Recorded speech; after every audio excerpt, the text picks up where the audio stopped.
Hello, hello. Okay, so today we're talking about um, what I want you to stop doing in order to get better results. So I have quite a number of notes that I need to cover off today. So we're going to see how far we get because this might be a two-parter. If you're brand new to me, my name is Susan McVeigh. I'm a married mama of two and a business, sales, wealth expert and a kingdom business builder. So today we're talking about the things that I want you to stop doing in order to get better results. And let's just get right into it. Okay. So if you're brand new to me, like if you're watching this live, say live, and where you're watching from, if you're on the replay, use hashtag replay and still let me know where you are watching from. So if you are trying to get better results and you are continually doing the same things, Einstein literally said, doing the same thing over and over again and expecting a different result is the definition of insanity. And yet humans are designed, we are hardwired to do this. So there's a couple of different ways that this shows up that I'm going to explain. Okay. Because I really feel like some people are struggling and some people are working way harder than they need to. And we don't need to do all of that. And I know sometimes that we hear these words being spouted off, right? Like we talk about work smarter and not harder. And yet at the same time, nobody actually tells you how to do that. And if they do, it's gated or it's incorrect or it makes you feel worse for what it is that you're doing. My goal and my hope today is that well, my hope and my goal is not that you're triggered, but I know that you may get triggered as we're going through this conversation. Okay. Because the reality is that when we are faced with our own limitations and the things that we are sometimes not giving ourselves permission to acknowledge and even be aware of, then it feels uncomfortable, right?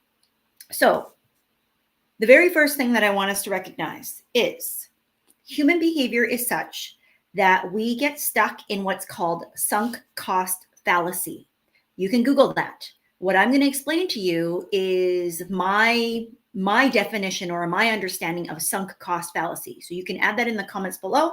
Be a good steward, take notes, and you're going to want to come back and rewatch this because there's going to be things that you're going to want to reference. So sunk cost fallacy is basically where you are resistant or hesitant to stop doing something because of how much time, energy, money, effort, like how much you've put into it. And it often can impact financial decisions. But I'm here to say that almost everything in life is a financial decision because there is a cost to doing it. If you decide to do this, then automatically you can't use the same time, effort, energy, and resources to do something else. This is why when we say yes to something, it's so important that we actually are saying yes to the right things and we say no to the right things, because by virtue of saying yes or no, we are automatically eliminating the other opportunity. Does this make sense? Like if you say, yes, I'm going to go out tonight, then automatically you're saying no to staying in. I know that that's very logical, but I think sometimes in the heat of the moment, we forget about that because we're driven by emotion. We're reacting to situations and people, and we're being guilt tripped into doing some things that we maybe don't want to do. Okay. I want you to stop and literally just stop, because at the end of the day, if we continue to do things simply because of the sunk cost fallacy, which essentially means that the more time that you've spent on doing something, the more energy you've spent on doing something, and the more money that you've put into something, the more reluctant you are to stop without actually identifying, is this getting me closer to what I desire? Is this actually getting me the result that I want?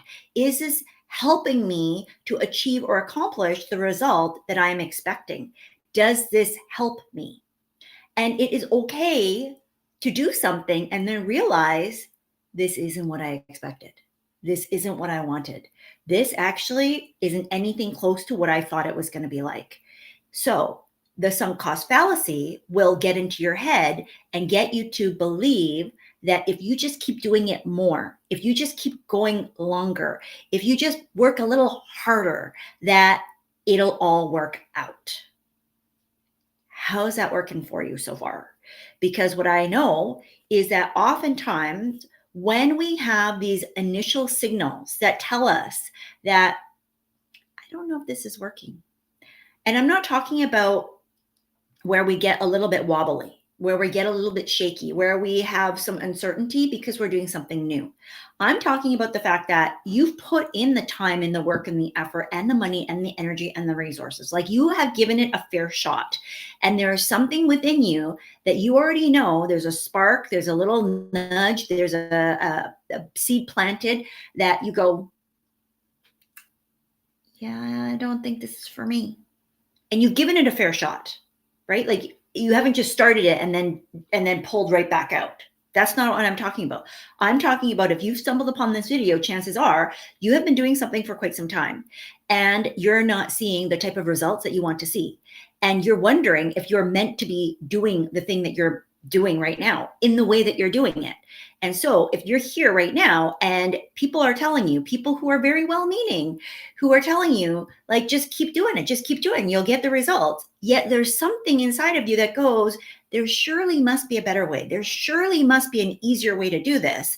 I encourage you to stop and pause and think, have I fallen victim to the sunk cost fallacy, where I believe that because I've put in all of this time, energy, money, resources, relationship, whatever it is that you have already put in, that sunk cost has allowed you to make you feel like I can't quit now. Like I can't stop. Because what it's doing is it's triggering your loss aversion. Okay, this is human. This affects everybody. So the reality is that we have to work at trying to overcome this because our human nature is such that when we are invested in something, because this often triggers people in the investing world, and this is why most people buy high and they sell low, because they're holding on to dogs when they should be shooting for stars. Okay, so the sunk cost fallacy will keep you stuck. It will keep you doing something for far longer than you actually need to be doing it in a way that is inauthentic to you, that maybe is wasting your resources, and it is draining you to the point where you don't even have the opportunity to think about things in a more creative way. Like if you are drained, if you are spent, and you're just like, if I just keep slogging at this, like I can do it, I can do it. Sometimes these things happen because we have attachments, we have personal feelings, reactions, we have history, we have inheritances attached, like literal and figurative, meaning these are things that like your parents or your grandparents or a family member or somebody that you trust and respect who isn't a family member, that may have been the way that they've always done it. And so you feel like there's this legacy to live up to. That's part of sunk cost fallacy. And it is directly connected to loss aversion because we do not want to lose, right? Like if somebody came up to me and said, hey, I have a better cup than this cup that I'm drinking out. Like, I know you got this cup, but I have a better cup. But I can't see what that cup is yet. Because of loss aversion, because of sunk cost fallacy, I am going to be more inclined to hold on to this cup, even though it's not my favorite, because I already know what to expect with this. Okay? I don't want to lose what I already have because I know what to expect, even though the thing that I might be getting is way better. Okay? That's loss aversion. We're more likely to hold on to what we have. And this is why when you have invested in something, whether it's your business, whether it's an actual like investment, whether it's a relationship, hello, today it's Valentine's Day. It's the day of love. So when we've invested in relationships and in different things that we have fought sometimes hard to get to have. We've spent time and energy and resources, money and work. There's work involved that we are very, very averse to pulling out and saying, I made a mistake, because we are trying to preserve ourselves. So sunk cost fallacy triggers loss aversion. It also triggers self-preservation. And I've talked about this a few times, where the human brain has one function. I know it feels like there's lots of different things that the human brain really has the job of, but it has one job only. Because if you are brain dead, if you are brain dead, you're declared dead. Like if you go into the hospital, they can keep the body alive so that, the organs and the tissues and all of that can be harvested and used for good. But when the brain is dead, most doctors will tell you they're gone. Like the person that they are is not there, right? So the brain has one function, and that is to stay alive. That's it. The brain's goal is for you to live another day. It doesn't care if you live another day in happiness, in joy, in love and light, in success. It doesn't care, because sometimes the way that you stay alive longer is actually to be less successful. I'm just going to let that land for somebody. Sometimes the brain wants us to be less successful because it means that we will survive longer. So the whole point of today is to encourage you to actually take a moment and use all the parts of your brain, not just the brain part, which is your amygdala, and it's connected to your limbic system, which is the ancient part of you that is designed to keep you alive. It's your flight, fight, freeze, and fawn response. It is literally when you are in life and death, what do you do? Okay. Now, we have very few situations where that is the reality of life. I talked very briefly, and I'm not going to go into the full story, but I have been in many, many life and death situations, like literal life and death situations. Having gone through that, and I know that you probably have gone through at least one where you can go back through your life and go, whoa, like that was a close call. Your brain thinks everything is a close call because remember, it has one job.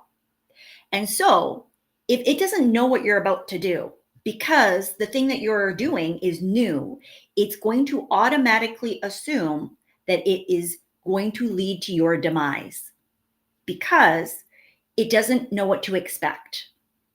So automatically, it's going to force you to do things the same old, same old. Does this make sense? And it's going to make it very hard for you to stop doing what you already know. Which is why if you feel like you're caught on the hamster wheel and you're like, it's really hard for me, Susan. Like, I know better, but I can't get off this like spinning around and spinning around. And when you're doing something and you are like in the midst of it, this has happened to me, where you're in the middle of it and you're like, what is going on? Why am I doing this? Why can't I stop? Because of your brain. Your brain is wiring to keep doing the same thing because it's safe and because all it wants to do is keep you alive. So we need to stop thinking in sunk cost fallacy, where essentially anytime that you're trying to justify your response, anytime that you're trying to justify your actions, anytime that you're thinking, I've already spent so much time, I've already spent so much money, I've already spent so much effort, I've already taken and it feels like I can't just let all of that go, because then what do I do? That's the trigger that you may have been in a sunk cost fallacy environment or experience. Okay. I want you to then identify, what am I afraid to lose? Because automatically it's going to trigger loss aversion. So your brain is thinking, if we don't keep doing it this way, we're going to lose out on something. There's something that we're going to miss. And the end result is always going to be, we're going to die.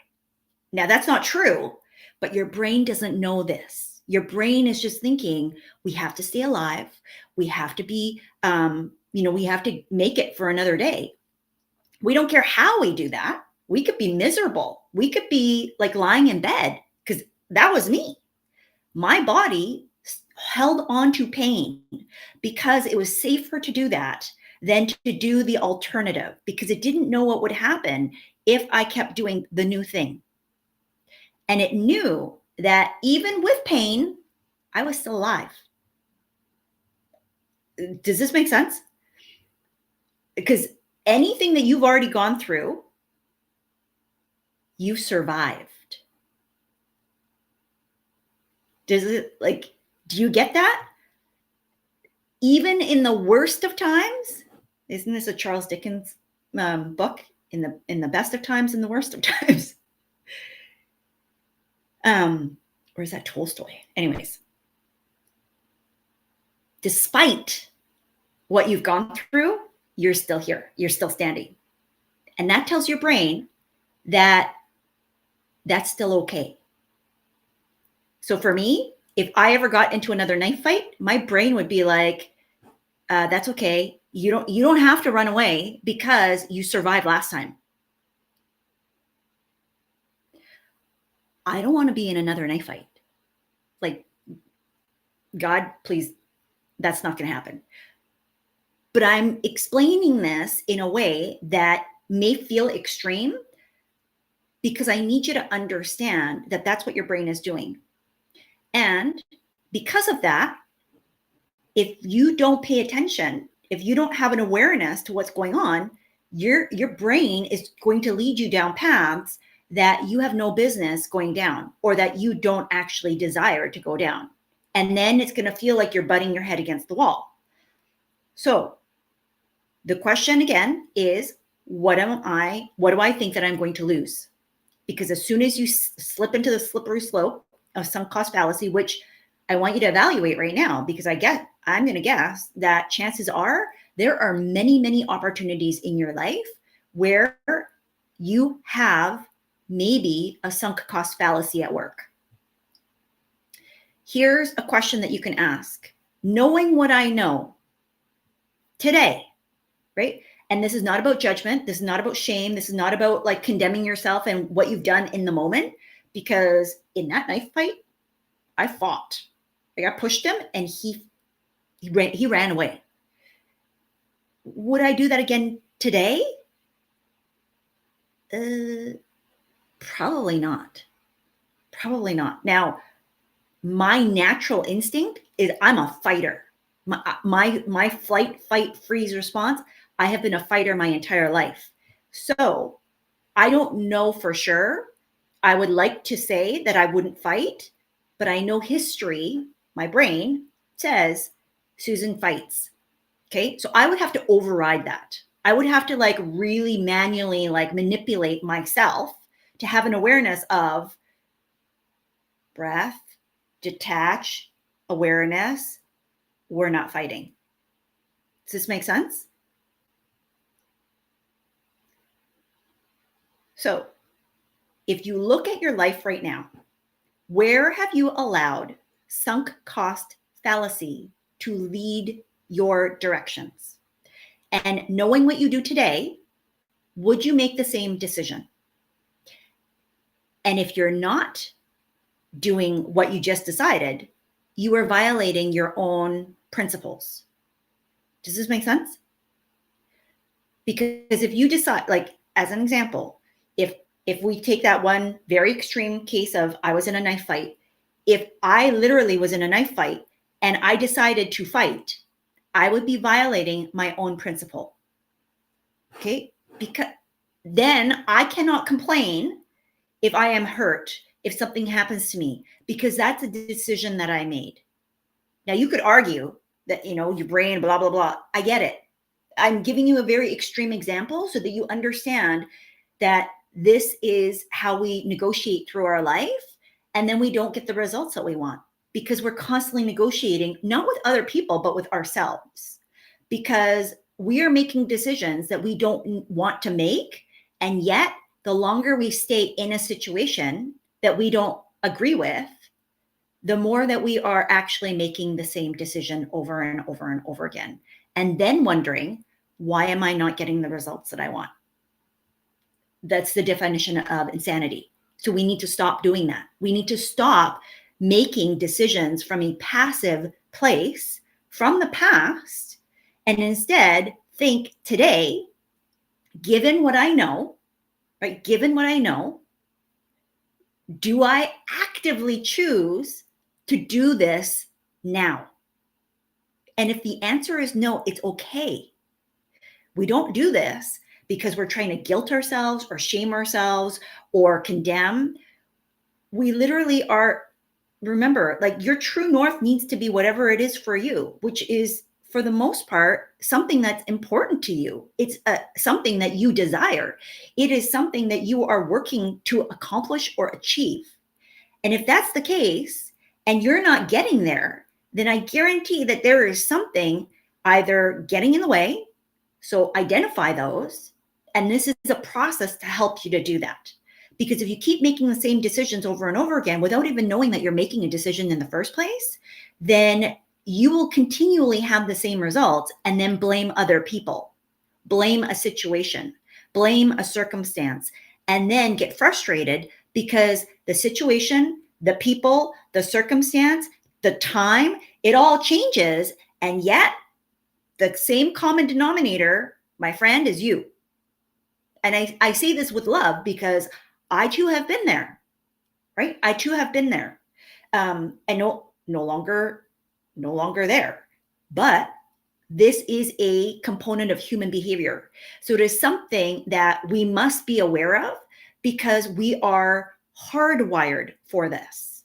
This is how we are created for survival, right? So we have to override our base instincts, which is literally just to live, and survival mode, and start moving into a higher realm of creativity and possibility and thriving, like overflow, abundance, more than enough, instead of being like, why am I like struggling? And you may not even be struggling from a place of like your financial capabilities.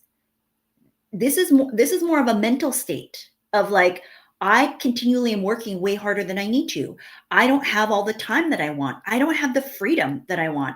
I'm not able to enjoy my life. I'm not seeing the fruit of my labors. I am not being able to accomplish everything that I desire. Like I'm frustrated and I feel like I'm made for more. I'm meant for more, but where is the more? And not from a place of hustling and grinding in order to achieve the more. Does this make sense? Because I already said that oftentimes we hear, let's work smarter and not harder, but nobody really tells you how to do that. And then they're giving you tips and tricks and shortcuts. I love all of that. I do it too with my clients. But at the end of the day, once you take away the roadmap of do this and do that and do this and do that, are we building an army of robots? Right? Like you have to be able to think through things on your own such that when you're navigating a situation, and let's use a real life example. So what the very first client that I had in the online space, okay, because I've been in business for a long time with lots of failed opportunities.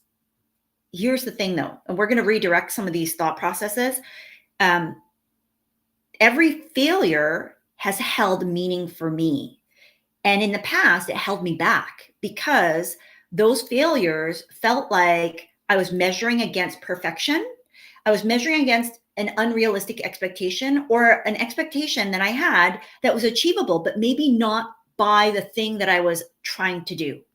And because I kept looking at that one thing, very linear, black and white, which is what the brain does, I felt poorly about myself, right? So I brought that intensity and that impact with me. It was trauma. It was a hurt. It was a wounding. And every time that I attempted to do something else, there was that thing in the back of the mind, at the back of my mind going, yeah, but last time that didn't work so well. Last time that didn't work so well. Right. And it's one of the reasons why I joke, but I'm being serious, that it was a 20-year runway, but it actually was longer. It was 20 years in the making plus, in order to achieve 6 months and six figures, which sounds sexy, but it diminishes the impact and the power of all of the stuff that happened along the way, because I saw those initially as failures, but really they were learning opportunities. Again, I think it's Albert Einstein with the light bulb. Oh no, Thomas Edison with the light bulb, that because he did 10,000 versions, right? 10,000. Could you do 10,000 reps? Now, I had already said before that this is about like you doing it a lot of times and then it's just not working. Here's the difference. Okay. Here's the difference between like, when do you part ways and when do you stick it out? Because thank goodness Thomas Edison stuck it out, because I have light bulbs aplenty here in order to help me let there be light. He loved what he was doing, and he would have done it anyways because he wanted to learn.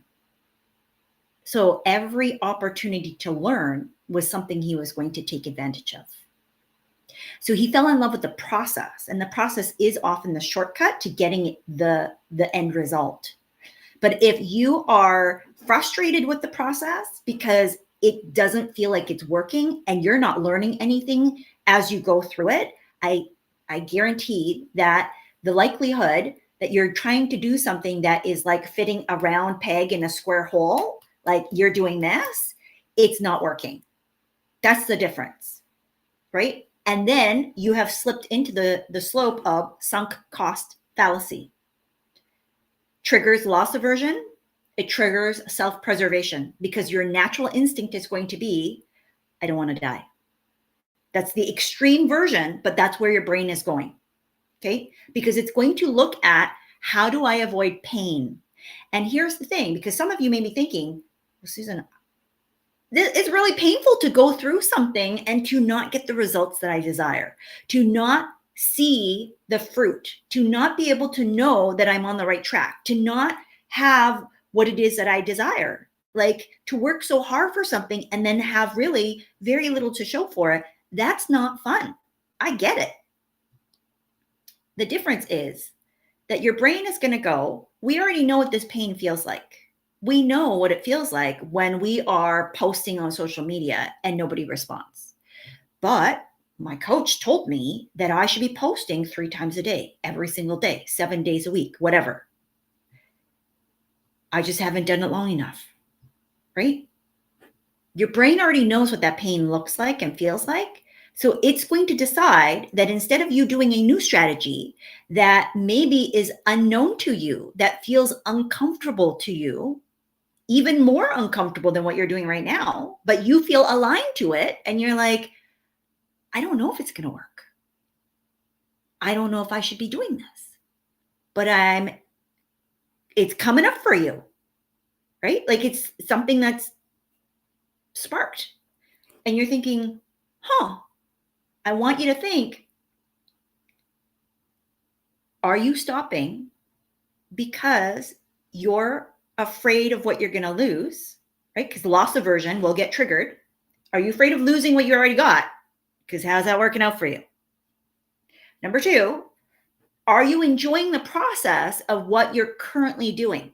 Because if the answer is no, and you're judging yourself for it, I guarantee you that sunk cost fallacy is coming into play here.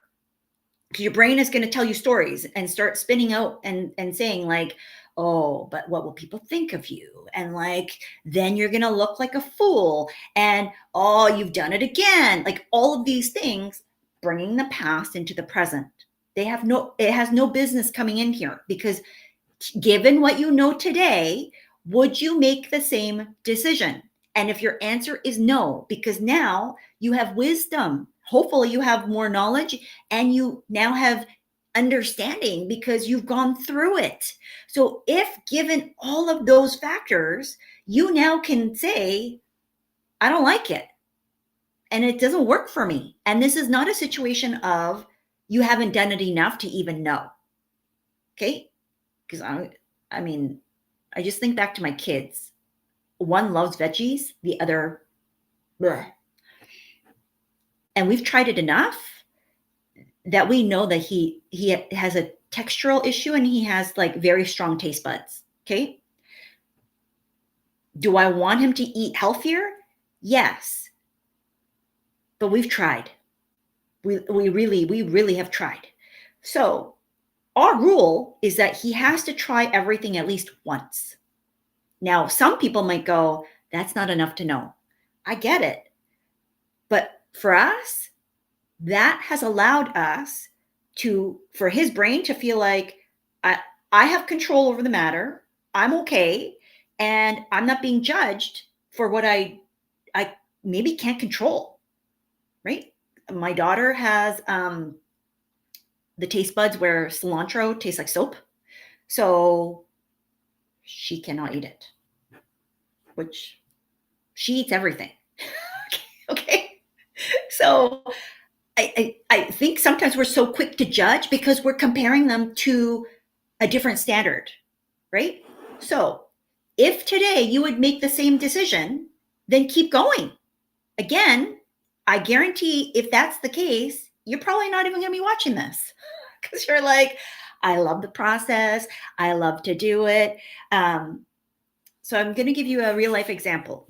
Okay. And these are questions that I really encourage you to write down, to journal on, to pray and meditate upon. Like if you are go and ask God and the Holy Spirit, like, what is the truth for me? Right? Like really take the time to reflect on this. Because I think sometimes we just go around believing what other people have said that we should believe. And we take that for gospel truth. We take that for our own truth when that may or may not actually be what's right for us. Right? And that creates conflict. It creates an inner conflict. It doesn't give you peace. And then it will play out in other ways because you'll act out for the things that don't matter. It's just because humans are human. So sunk cost fallacy, and you can Google that. I've gone into a fuller description here. So go back and re-listen. It's going to trigger loss aversion. So I want you to write down, what are all the things that I think I'm going to lose if I stop doing what I'm doing? Okay. And if somebody is a scribe, if you could put that in the comments, it'd be super helpful. Number 2, self-preservation. It's a similar version, but it's what are you trying to preserve? What are you trying to hold on to? Right? What is it about yourself that you're trying to prove? Because that's often what we're trying to preserve. I know that for a lot of the people who I'm connected to, maybe you're very smart. You're extremely smart. You probably have degrees up the wazoo. You probably have certifications up the wazoo. You probably have been doing whatever it is that you've been doing in life for a very long time. And as a result, you probably identify as somebody who's very smart. In fact, I guarantee that people in life have told you, you're really smart. Do you know that? So if you stop doing something and you don't always have an explanation for it, let me tell you, you don't owe anybody any explanations. No is a complete sentence. You do not have to explain. Women feel the need to justify. Men don't do this at all. They're just like, no, and they walk away. And then when a woman does it, guess what she's called? Because I've been called all of them. I've been called every single name in the book and then some by strangers. And then on the flip side, I've also had people like ask me to watch their purses and their children as like just strangers in the grocery store. Okay? Because people will react to the goodness in you. People will react to the goodness in you. Everything in life is a duality, right? Light needs dark, because otherwise you can't tell how light something is. You also can't tell how dark something is. Good needs bad, right? And there's varying degrees. But the Bible tells us we do not fight against flesh and blood. We fight against princes, powers, and rulers of darkness. So anytime that you come against something and you're like, this doesn't even make any sense, I guarantee you it's not the person. It's something else. Everything is spiritual in life, because all of this was created spiritually first. That's a video for another day. But if you have been told that you are smart, right? If that forms part of your identity, which it has formed a big part of my identity, it forms a large part of the brilliant women that I work with, who are all kind like PhDs, doctorates. I mean, all kinds of people. Feeling and thinking that you've made a mistake, even me saying that, has triggered something. What happens when you think that you've made a mistake? Because your brain is going to try to stop you from doing that. Now, it will allow you to make the mistakes that you've already made. That's the irony. Because remember, anything that you have already survived, your brain has said, we can survive this. That's okay. We can do that. And it will continue to allow you to do it because it knows that you will survive. Even though it makes you miserable.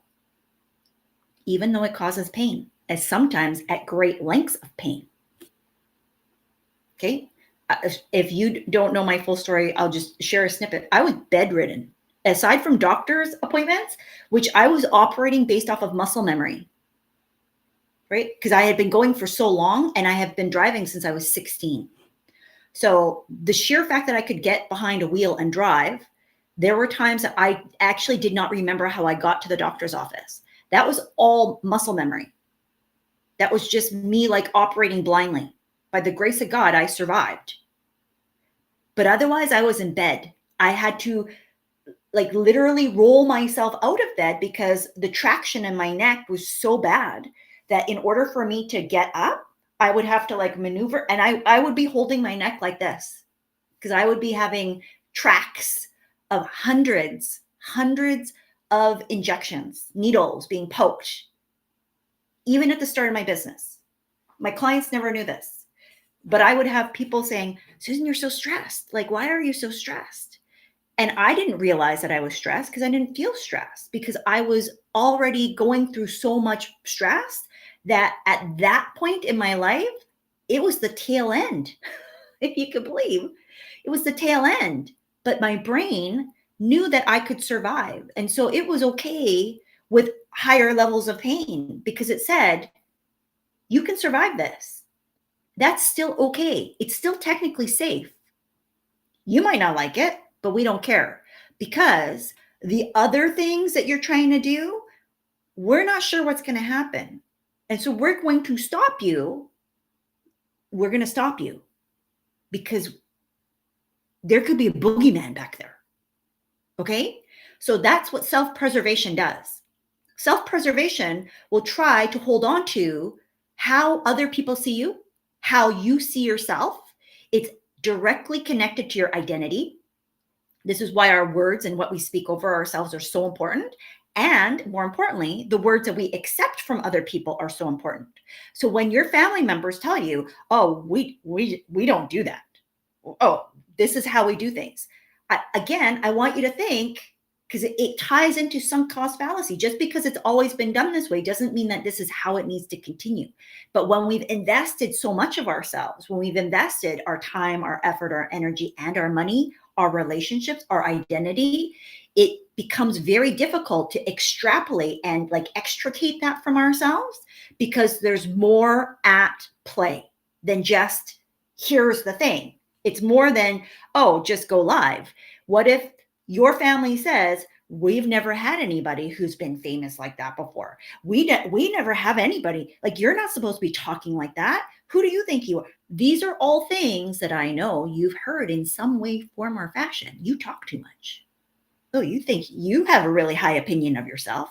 You think you're all that. You have a really, you're very opinionated, right? Can you just be quiet? You talk. You talk too much. You're too loud. You're too much this. You're too much that. So when you try to be more, AKA too much, AKA doing something that somebody else hasn't done, especially if it's in your family. And I know this because I working with women who want to be the first in their families to break bloodline curses, to be millionaires, multimillionaires, and billionaires, to be able to have the kind of legacy and the impact and to do good in the world. And so you're breaking off a lot of these things that society holds, that maybe you have held to your chest, right? That are workplaces and our work environments, that are countries and the territories that we live in. All of this is embedded in the fabric of our being. It's all intertwined. So of course it's going to be messy when we start to move out from the pack. By definition, being extraordinary means that you are extraordinary, right? You can't be ordinary and extraordinary at the same time. By virtue of the definition of the words, you have to be extra. And yet we're told, don't. I call that out right now. Okay? So remember, your brain is oriented to survival. Number one. So anytime that you think, I'm still alive, and you're like, but am I still alive? I guarantee you, you have fallen into a sunk cost fallacy. Okay? So if you're thinking, what will people think of me? I've made a mistake, AKA I am now stupid. You're going to not stop doing what you're doing. Self-preservation, loss aversion. Here's the other piece that is very interesting. And get ready, because if I haven't already, like, this piece will, like, okay. And as an entrepreneur, as a business owner, and I've said this multiple times, and I will still stand by it, but I have a caveat now, because I've realized that the natural orientation for most entrepreneurs is to be a problem solver. Because here's the thing, you solve bigger problems, you make bigger money. Point blank, period, end of story, right? Like, if you solve small problems, you're going to make small money. Now, it doesn't mean that you still don't make a lot of money, but as an example, like, because this is not an ad, okay? So this is lip balm, okay? This lip balm, I have two different versions. This is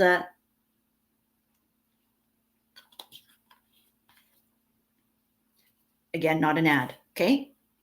So this one here costs more than this one here. Still a lip balm, chapstick, whatever. You sell enough of these suckers, though, you can make big money, because now we're dealing with volume. But the chance that this, right, even this one here, which is a higher end one, is being charged like thousands of dollars for one single item is very unlikely, because it doesn't solve a big problem. Now, ladies, we might be thinking that's a big problem, right? That is a big problem. But even then, you're not charging thousands of dollars for this product. If you found one, let me know. I'll give you another example. Socks. There are, I think it's LV brand, okay? Again, not an ad. LV brand has a pair of white bobby socks that are being sold, and I think they're sold out for $600. Okay. I'm giving numbers, and you can hear me speak about these numbers. Like, I have no attachment to numbers. If you struggle to say numbers, you will struggle to sell at whatever is the level of the number that you're trying to sell, because you're attaching meaning to it. Okay. You're attaching judgment to it. You're attaching emotion to it. Money is not emotional. Money, literally, like, somebody needs this. I don't know why, because I wasn't planning to do this. This is the divine guidance. Okay. I'm in Canada, side note. So our money looks funny. It's not funny money, but it is colored. It's very colorful. Okay. So I sold something, I don't know, a week ago, and this is just sitting on my counter. Now, should it be in the bank? Yes. But somebody needs to know, like, just being able to have this around is making somebody uncomfortable. Okay. If that makes you uncomfortable because you don't know how to steward this, or you just aren't used to having, like, this could be a pile of $100 bills. I used to work in a bank. I would be surrounded by anywhere from 300 to 500,000, sometimes $1 million in cash at any given moment on any given day. This is why I can do this and be like, whatever, no biggie. It's just paper. It literally is just paper. They put the money they put paper, polymer, into a machine, and it just spits it out. Like, somebody gives an instruction to say, we need more money, we need more cash, push a button, and it comes out. As a business owner, you can do the same thing. You know who prints the money? You do. You know who's given you the power to do that? God has. You are a divine creature. You are a creation created divinely in the image of a maker. And that maker knows how to create everything on heaven and earth. When we fall into these traps, we are operating from a very humanistic mindset. And I don't, because I actually don't know what that means, like humanistic, what your context is. I'm meaning this as a human being, like from a human perspective. Okay. Human perspectives are really only good for survival, not for thriving. Ask anybody who has made it very big, and they will tell you that when they have had their most innovation, like the most creative, inspired moments, it is like an out of body experience. Why do they say? And it's not even about what they believe, right? It literally is that they have gone to a place where they are outside of their human self. They're without thinking, without reasoning, without rationalization. So when you are trying to rationalize a decision, and I speak about this as somebody who is very left brain and linear and logical, and also has creativity and innovation and imagination, because that's how God created me. That's how God created you. So we have to be able to combine these and recognize that these two forces are constantly going to be like slipping back and forth in order to help us. But really, most of the time, it's not helpful. Okay? It's not helpful. Now we I don't know who else needed to hear this, because like one of the rules that we have in our house is it helpful or hurtful? If it's helpful, because sometimes things feel like they're hurtful, but it's because they're true, right? If you intentionally try to hurt somebody, that's another story. But if you are doing something and the intention and the impact is going to be helpful in the long run, we do it. It doesn't always feel nice. Okay. So remember that your brain, the only thing that it wants to do is to keep you alive. And if that means that you keep looking how you need to look, one of my clients, I saw a video from her, and she had said in her early 20s, she had all the name brand stuff, like all the designer handbags, designer jeans, like $300, $400 jeans. As like a college student and just out of college student, she had 2 cars that she was driving. She was racked up in eyeball of debt, consumer debt, student loan debt, all kinds of debt. But she looked great. She looked great. And she was super stressed out. And then she had a moment where she was like, what am I doing? The irony is that she was actually taking accounting in school. Okay. So just because we know better doesn't mean that we always do better, right? The goal is that when you know better, you do better. But why don't we do better? Because of this. Because your brain will literally stop you from implementing what you know, because it's going to keep thinking, well, but if I just keep doing what I'm doing and I just keep doing it more or keep doing it harder or keep doing it longer, if I just put in more effort, then I'll succeed. No, not always, right? And this is why I said, how do you know? If you fall in love with the process, if you recognize that as you go through it, you're continually learning and you're receiving more wisdom, which then that knowledge can be applied for furthering your understanding, because you're going to shift and change what you're doing. And we're not talking about night and day difference. We're talking about 1% improvement. It's a Japanese concept of Kaizen. If we do continual improvement and you keep doing it, on the surface, people might go, is that ever going to work? Like, maybe you should give up. Who hasn't heard one of those stories as an entrepreneur, right? That even with success, there are people who just, they don't get it. And they're like, wouldn't it just be easier?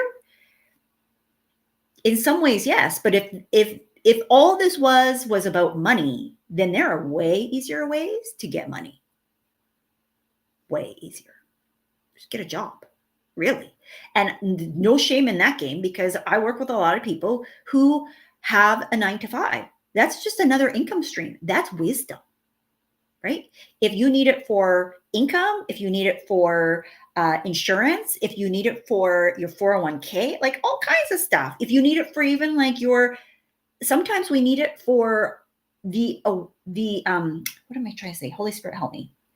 It gives you opportunities to get into doors that you would never be able to do on your own. That was a word for somebody.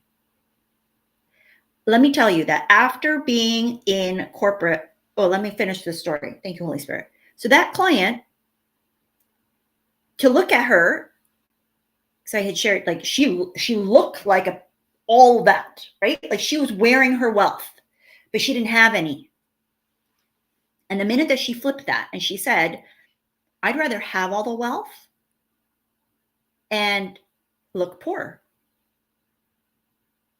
And she didn't look like she's poor, but she looks ordinary. She looks average. She looks like the everyday person. I look like the everyday person, and yet multimillionaires. Because we know that having the money and keeping the money, stewarding it and growing it and building it takes way more skill than making it, than looking like you're wealthy. Now, I'm not saying that you can't have what you have too, but if you're doing it at the expense of what really is ultimately the most important, then you're going to be working a lot harder than you need to. When I had my breakdown, almost 9 years ago now, 2015, okay, 9 years ago, it took me like 20 plus years to grow and build the amount of wealth to become a millionaire. So let's get on the same page here. When I say millionaire, I do not mean that you have sold $1 million. I have sold billions of dollars now. Okay. I mean that you have your net worth is $1 million plus, and ideally outside of real estate. Why do I say that? Because there's a lot of people who will put all their money in one asset class. I had a client who did that.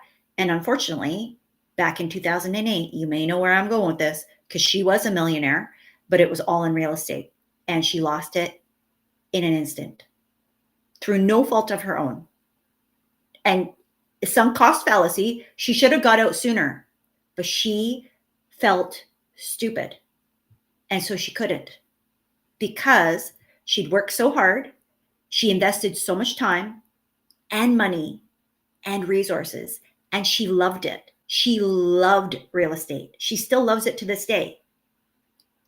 But it took her way too long to cut her losses, even though she knew better, because loss aversion and self-preservation. She was worried about what other people would think.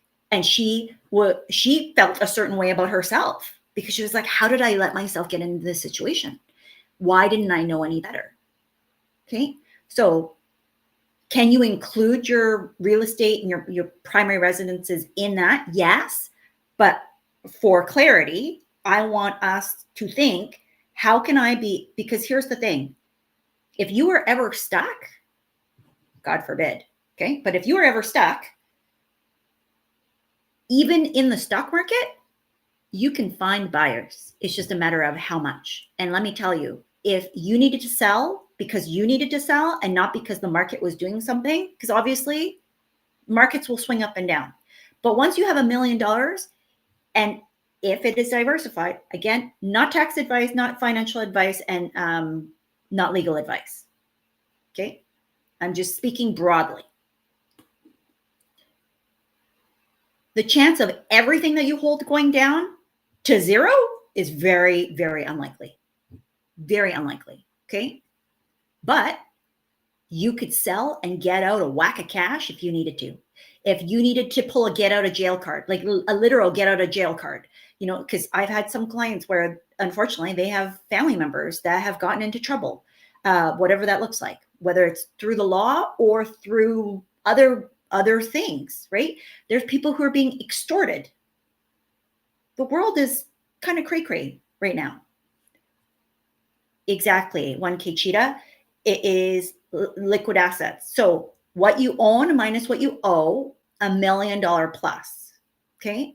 So she has now focused, the primary bulk of her assets are in real estate, but she also has cash. I think they have more than 100 doors now. I can't keep track. What that means is they have more than 100 door, like, I don't know how to explain this. Holy Spirit, help me. Properties. And some of them are multifamily dwellings. So like an apartment building or a townhouse or commercial buildings. And so there's multiple doors. And so that's how they categorize that as a real estate investor. Okay. So you would never know to look at her though. She has now started to publicly share her story. And I had told her this years ago when we first started working together, and I had met her, and I had said, you're extraordinary. Like, you need to share this story because it will inspire people and it will help people understand how to get going. And so now she's helping people do exactly what she has done. Which we all have a journey, we all have a story, and we all have something that we can help people with, right?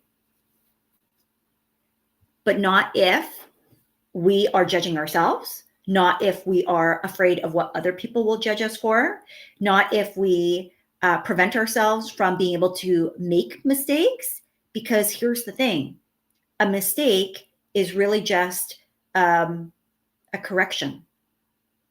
Like, think when you were back in school, when you made a mistake, and maybe that's the earliest time where you were punished for making a mistake. Right. And so your brain is going to go, we don't want to keep doing this, but we're okay to do this because we survived. We're still here.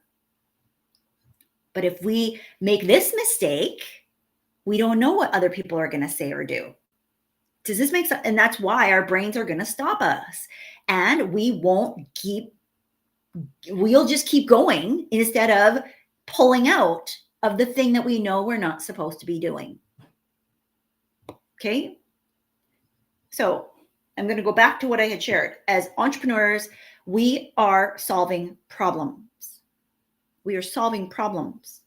But there is a distinct difference between the direction and the orientation of our focus.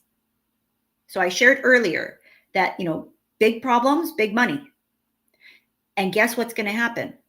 Most of us, most of the people that I'm connected to, are overgivers and overdoers and overthinkers. And that means that when you are giving, you are trying to help people, sometimes to the extent of yourself, right? That leads to burnout and exhaustion. So stop doing that, because an empty cup cannot pour into others. So you have to put on your oxygen mask before you can help other people. Easier said than done. Because of the brain, you have to keep redirecting. If you know, as part of your identity, who am I talking to? Because I know this was me. Where you love to solve problems. Maybe you love to solve puzzles. Maybe you like to figure things out. And that's who you identify as, that I'm a problem solver. You're going to always look for problems to solve because that's who you are.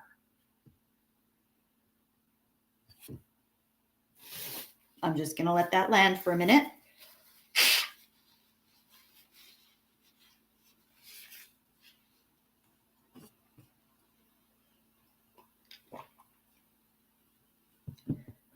So then you might be wondering, Susan, but if I make money solving problems, and you just said, big money, big problem, right? Like big problem, big money. Then why is that a problem? Well, because then all you're doing is putting out fires and solving problems.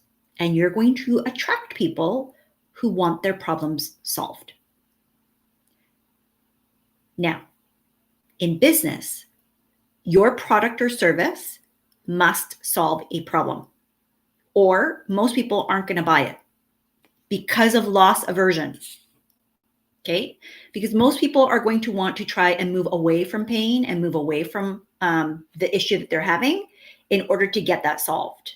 Most people, because of loss aversion and because of self-preservation, they don't know what they don't know. And that means that, remember the example that I gave you, I already have a cup.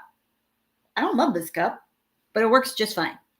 And if you were to come to me and say, Susan, I have a better cup for you, but you got to get rid of this cup before I will give you the new cup, and I can't see the new cup, I am unlikely, the average person is unlikely to give up this cup, sight unseen, not knowing who you are, to say, yes, give me the new cup. Okay?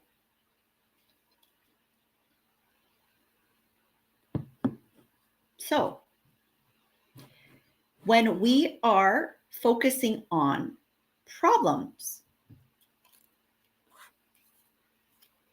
then you're going to attract that. You're going to attract people who are focused on their problems. Now, the clients that I've worked with for quite some time know that I have my 3 Ps. Your perfect person, you need to know the problem, and you need to know the promise. And I've said many, many times, do not focus on the problem, because that begets more problems. But it bears repeating here, because then you need to focus on the promise, right? The promise is what it is that you deliver. Now, don't get too hung up on what if they don't get results. That's another story for another day. Today, what I want you to focus on is, where is your orientation and where is your direction? Meaning, what are you focused on? If you focus on the problem, then that's what you're going to bring into each and every situation.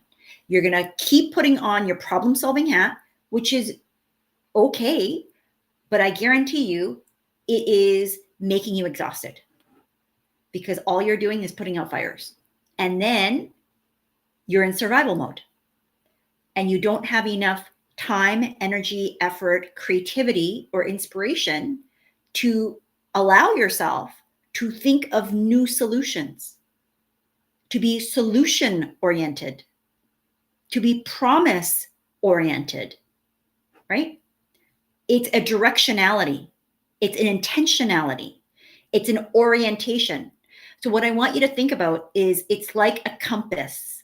When we are, so here's here's the difference. It would be like me saying, I need to get to the mall because I don't want to stay home anymore. Like I'm bored at home. I just need to go. I need to get out. Right? It's not very nice out. Let me just get to the mall. If my orientation is I don't want to be at home, then I'm going to still be at home because I haven't actually figured out where I want to go, versus the orientation of I want to be not at home, but I've already decided I can go to the mall. So if I put the mall in my GPS, it will take me there. If I just ask Siri, where do I need to go so that I'm not still at home? She's not going to be answering me. She's not going to be able to help me. You're not going to be able to help yourself or the people around you if your orientation is only focused on the problem, because it's going to trigger loss aversion and self-preservation, and it's going to get you continually going on the sunk cost fallacy. Does this make sense? So our orientation needs to be on solution. And this is the hardest part, because instead of being frustrated with why you're not getting what you're getting, if you've done the exercise that I've just shared, right, over the course of this hour, because it's meaty, right? Like you need to take the time to do this. You can't skip the step. It's just not like one day you're going to go like, oh, it's all gone. I'm great. This is a continual thing, because as long as you're a human being, your brain is going to do this. It's not like one day you wake up and it's like, I never have to deal with sunk cost fallacy. I never have to deal with loss aversion. I never have to deal with self-preservation. Are you a human? Because as long as you're human, this is something we have to negotiate. Except as you do it, you go faster and you're much more aware, because you catch yourself. Because the brain is amazing and it changes constantly, which is great news, because it means that it is rewiring. Even by you sitting here and listening to me, if you listen to this again, it's going to do it again. And what ends up happening is the wires that fire. What is it? The wires that fire together. Oh, if I find it again, I'll get it right. But essentially, your neural pathways, right? The neural pathways in your brain, which is the signals, the electrical impulses that go through your brain, and it's essentially how we communicate inside this. Okay, the different parts of your brain are communicating in here, and then it's communicating out here, everywhere in your body. Okay, they're nerve impulses, they're neural pathways. And I've talked about this before, that when you're thinking a new thought, if you've never thought it before, it's like a trickle. It's like I wish I had like the green screen where you could actually see the brain. If you Google this, you'll be able to see where somebody like doing a new skill, like playing piano or singing, and you'll see with I think it's the EEG, the brain thingy, how the neurons light up. They're different sizes. The stronger the neural pathway, it just means that you've thought that thought over and over and over again. Because just like a muscle, if I go to the gym, which, side note, I mid-workout, so I technically have been to the gym today, upstairs. And if you work that muscle, right? The more I work that muscle, the bigger the muscles get because they're being worked. It's the same thing with your brain. The more you work those thoughts and those neural pathways, the stronger those neurons are and the bigger they get. They're called neural pathways, and they are like a highway. Okay. So the country road is you maybe being on this video with me right now and maybe having an awakening or an aha moment that you may not have had before. In order for you to have that get stronger, you have to keep repeating that and allow those wires to fire together because you're making new connections. Okay.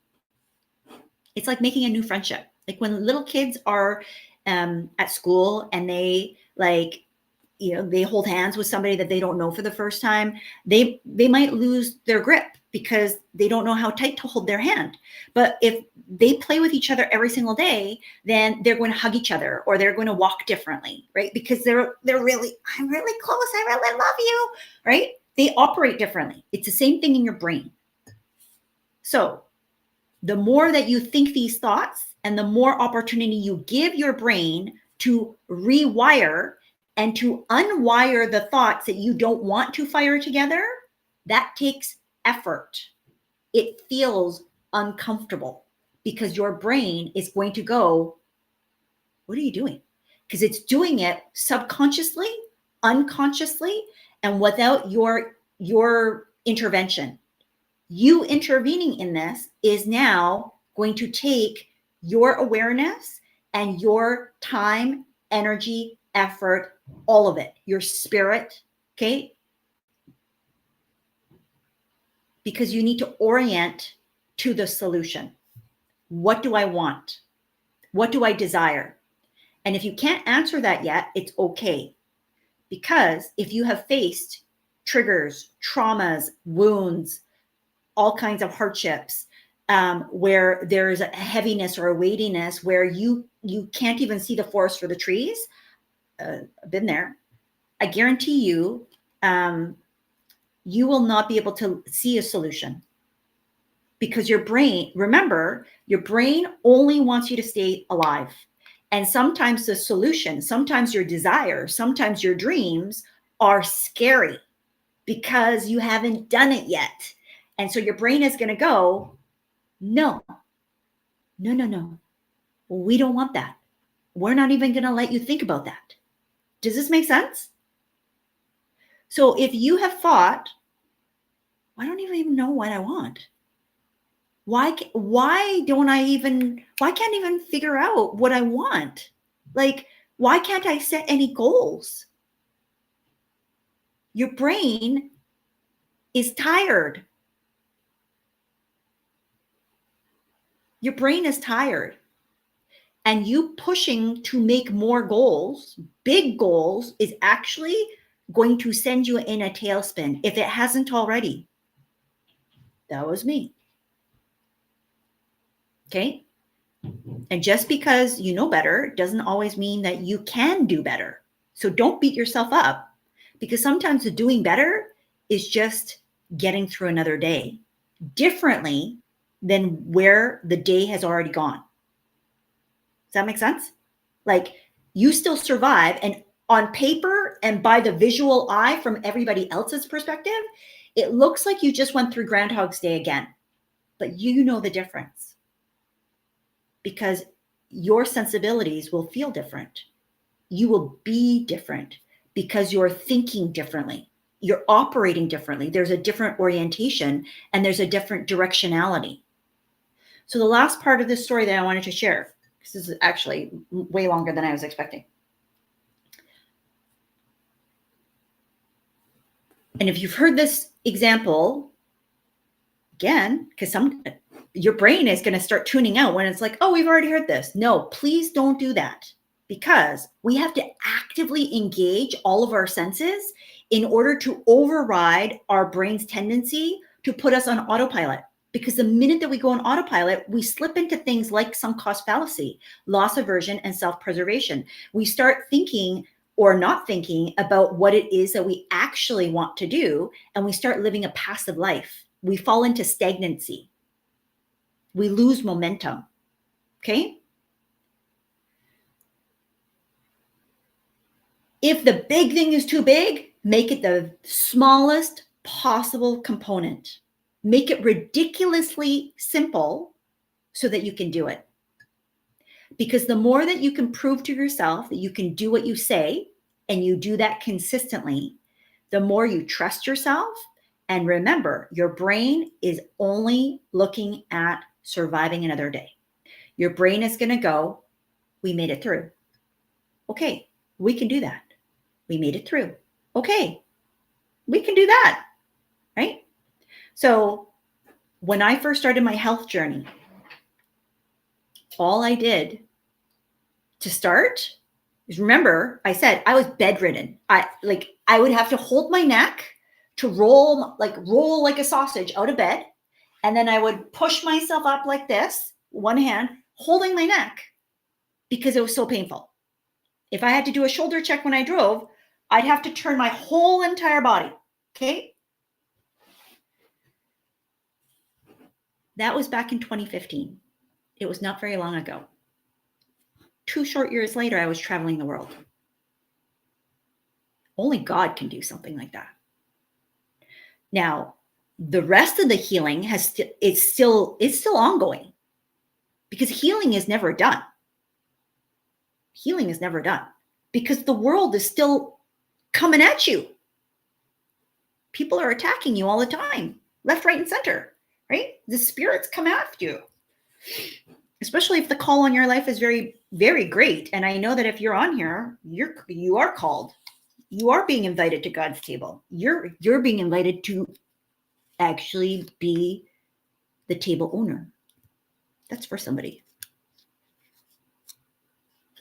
Maybe on Friday, I'm going to do a whole thing on Psalm 23, the table.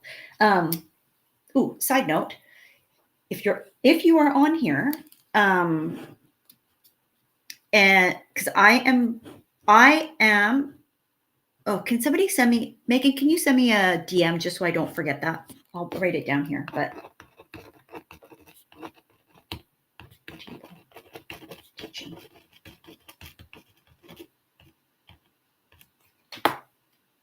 I'm setting up new accounts, several new accounts. Okay. So be on the lookout, depending on where you're dialing in from.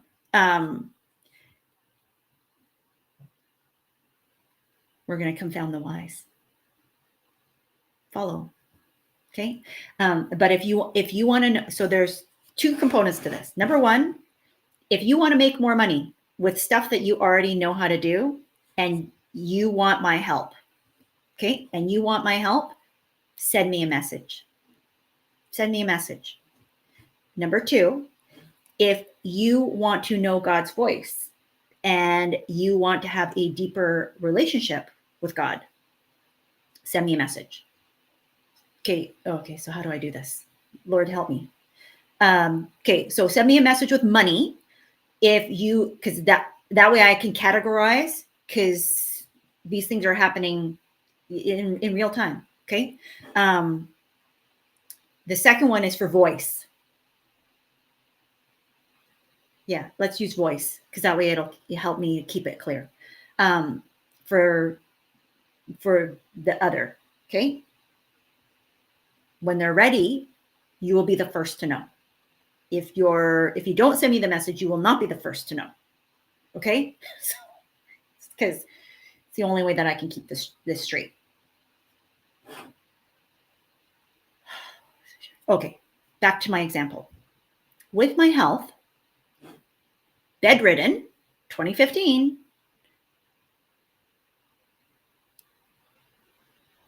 thinking that I could even be healthy, I didn't identify as that. Okay. I identified as somebody who had pain. I identified as who my doctor said, which sometimes we identify with the labels that known people give to us, like people who know better, the experts. I never stopped to think, what did God say? Okay. I wasn't walking like that before. I don't judge myself for that, because again, it is how it was. Okay. But knowing what I know today, I do different things now, which is why I said sunk cost fallacy. If I believed in sunk cost fallacy, I would keep doing the same things over and over and over again. I am continually improving my health because I want more. And I know that I'm made for more. I am meant for more and I get to have more. Just because I already am here doesn't mean that it doesn't get to get better. Does this make sense? Like I literally have declared out loud, God, I want to age backwards. I want every year. I'm 49. I'm turning 49 this year. No filter. Like no, literally no filter on Instagram, no filter on YouTube, Facebook, this, and no makeup. Okay. Cause I don't wear a lot of makeup. This lip balm is the closest thing that you have seen me, and it's sheer. Okay.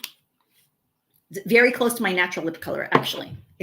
But ladies, you feel me. If it's dry and ashy, it doesn't show your natural lip color. But I asked God for that. I said, God, I want my life to get better. I don't want to follow what the world says, which is you're basically being put out to pasture and you get more aches and pains, and there's like fewer opportunities. That no, I said no. Why? I have more wisdom. I have more knowledge. I have more understanding. I have more experience, that now that I know better, I can do better. Are there certain things that obviously I need to be mindful of and honor? Yes. But God can do anything. So why not? He can give me the secret desires of my heart, just like he can give you yours. So when I started this, I was not flossing my teeth. I know that's probably, maybe you don't floss your teeth. But the thought of even walking for a block, I couldn't walk a block without pain. Okay. So I had to think about the smallest possible component that would make me feel successful in the journey of just life, of just living, because I was surviving and not very well. So recognizing that without my health, I had nothing, right?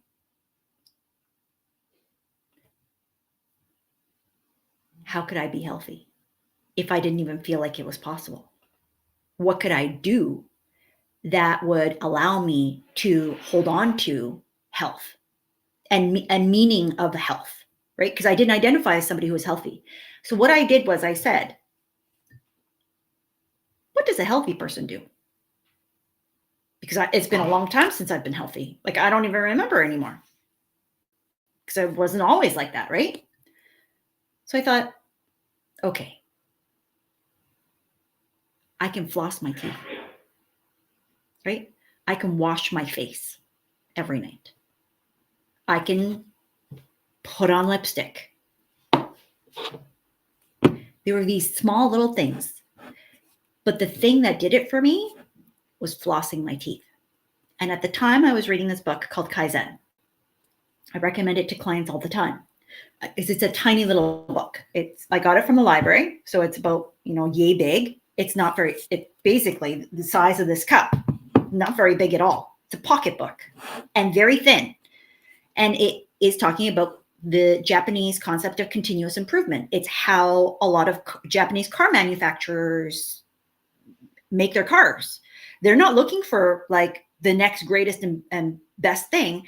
They're looking to just make their cars a little bit better, which is why they sell so many. Okay. Like just a little bit better. They're known for their quality because of this concept. So in that book, he said, amongst other things, but because I was focusing on my health, he said, well, as an example, if you were to apply this concept, if you were trying to floss your teeth, you would floss one tooth. One tooth. And I thought, what? Well, I could definitely floss one tooth. And I've shared this story before. Like, in order to floss, because I wasn't using the little picky things, you have to take out a certain amount of floss, right? Like, whether you're doing one or a few teeth, you kind of, it's not like you double or triple the amount for the number of teeth that you have. It's just a little extra bit because you need to wrap it around your fingers to do the thingies. So that's how it started. For me, it was just, what's the smallest building block that would allow me to be successful? And let me just do that day in and day out. And that's all it did.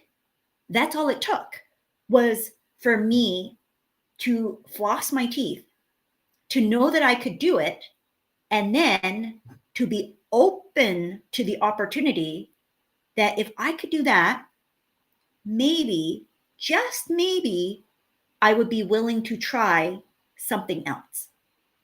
And that's how it snowballed. Because as I tried something else, and yeah, a lot of these something else's, they made me feel terrible. They made me feel worse. I was talking to my mom the other day because she is on her own health journey and she's taking supplements. I still take some supplements. I cycle on and off, but, and I don't want, this is for somebody on here. Because when you're taking natural medicine,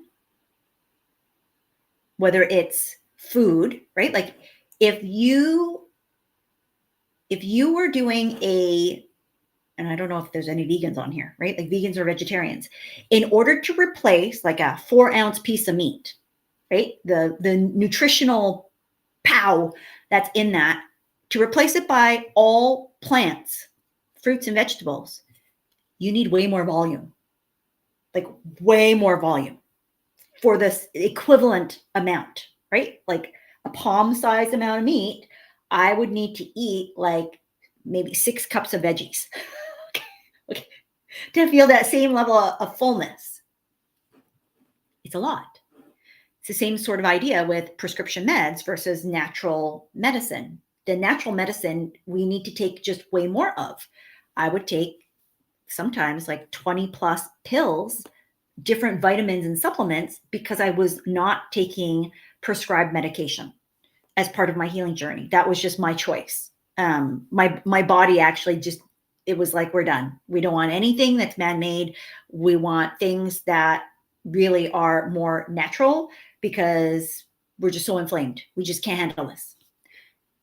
And so my mom has been taking some supplements and she is tiny. She's like 5'5", maybe 5. I think my mom's like 4'10", actually, not even 100 pounds wet. Okay. She doesn't eat a lot. And for some of these supplements, they're harder on your system.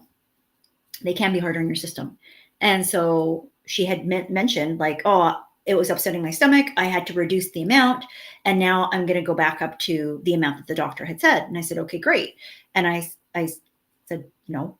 She's like, oh, there's just so many pills. There's just so many of them. And I said, I know. I've had like more than 20 a day.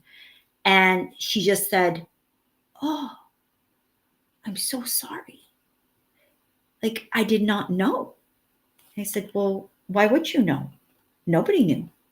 Even my husband, and I live with them. Like nobody knows what you're going through. And so I'm sharing this because somebody does know what you're going through if you would allow them to know, but also God always knows. The other part is, I hope that in me sharing some of this, that although the situation may not be exactly the same, that me sharing what's going on, and more importantly, what's about to happen as you start breaking free, will give you the clarity, the confidence, the hope, and the faith that it's possible for you. Like you can do this, and that what you can expect as you go through it, because your brain and your human is going to fight your spirit. It's going to fight the part of you that knows what is true. And again, the main thing that I really want to emphasize here, there may be pain in the process, but chances are you're already dealing with pain. Like pain in life is inevitable. It's going to happen no matter what. How much and when, I don't know. We can't control that piece. But what we can control or have more input over is the suffering that's attached. And sometimes we are the cause of our own suffering because we are allowing ourselves to stew in the pain and to repeat the pain over and over and over again for far too long, simply because we are unwilling to stop because of loss aversion, because of self-preservation, because of fake news. I've talked about this multiple times, mostly last year, but fake news, right? Which is like all the garbage that we believe that isn't true. And we never stop to pause and to just be mindful and think, what is actually going on? And we don't take the time to dig below the surface because we, again, fake news, I don't have time, I don't have the energy, and yet, or I don't have the money. And yet, if you tracked your time, I guarantee you have time. We're just not stewarding it well. I guarantee that you may have access to more energy if you stopped doing certain things that drained your energy. Sunk cost fallacy, right? If you actually looked at what are your priorities for how you're spending your money. And the reality is there sometimes are hard facts around you don't have enough to go around, which is fine. Hopefully that's just a season. But again, if you cannot see a way out, I guarantee you that your brain is so stressed out because God gives us creativity. God gives us the power to gain wealth. God gives us the ability to have imagination, not vain imaginations, not like just meaningless things, but in order for us to be fruitful, He multipliers on the earth. And so at the end of the day, if you cannot see a way forward, I guarantee you it's because you've been traumatized. Ask God to heal you. Stop re-traumatizing yourself by repeating the same story over and over again and being your own bully, being your children's first bully, right? Because sometimes we get triggered by our children showing us that, hey, they don't have the same baggage. Praise God, right? Praise God that they don't have the same baggage. And yet we then start verbal vomiting diarrhea all over them, the same garbage that we vowed we wouldn't do when we were on the receiving end, right? How do we stop? The simplest way to stop is just to stop talking. It's why in the Bible, there are so many examples that when God wants something to pass, He would send an angel to bind their mouth. Because when it's that important, He'll shut you up. And sometimes we see it as, oh, I'm so offended. Maybe that's a move of God. Maybe that's your biggest blessing. Because the complaining and the murmuring is what prevented the children of Israel from crossing over into the promised land. They could have done that 11 days into the journey. It took them 40 years because God had to work it out of them. But in case we think that that was God forcing them to do that, no. They chose to do that through their own actions. Go back and look. They were given access to go in. That's why the spies were sent. They believed the evil report, and so God couldn't do anything. He was like, I mean, I can lead you to water. I can't make you drink it because you still have free will. And if your free will is going to speak garbage, garbage in, garbage out, right? So be very mindful of what we're allowing into our eyes and our ears, and what then, because you are probably predominantly the voice, hopefully of reason, but sometimes unreason, into the little people around your life, right? So this is not just about you. This is about more than just you. I guarantee you that if you're trying to make more money, to grow your wealth, to improve your relationships, that there are people who are counting on you, that you are responsible for. And that's part of that burden. That's part of the weightiness of the call and the assignment that you have. And the frustrations are being misdirected because we're actually frustrated with ourselves, and it's coming out and it's like a spitfire around everybody else. I don't know who this is for, so I was about to hop off. Does this make sense? So let's do a quick summary because there's a lot of stuff here. I'm going to recommend that you go back and re-listen to this because you might need to listen to it a few times, because remember, we're creating new neural pathways. You need to think a different way in order to create a different outcome. And if you keep doing the same thing over and over and over again, as Einstein said, that's the definition of insanity. And if I know one thing about you, it's that it's not that you're crazy. You might act crazy, because I talked about this last video, crazy faith. You might look delusional, but if you're not seeing the results that you want, I want you to consider sunk cost fallacy. Google that, okay? Because I'm not going to spend more time on what it actually is, because I've already spent time. Listen, and then go Google and sit with, what does this mean for me? Okay?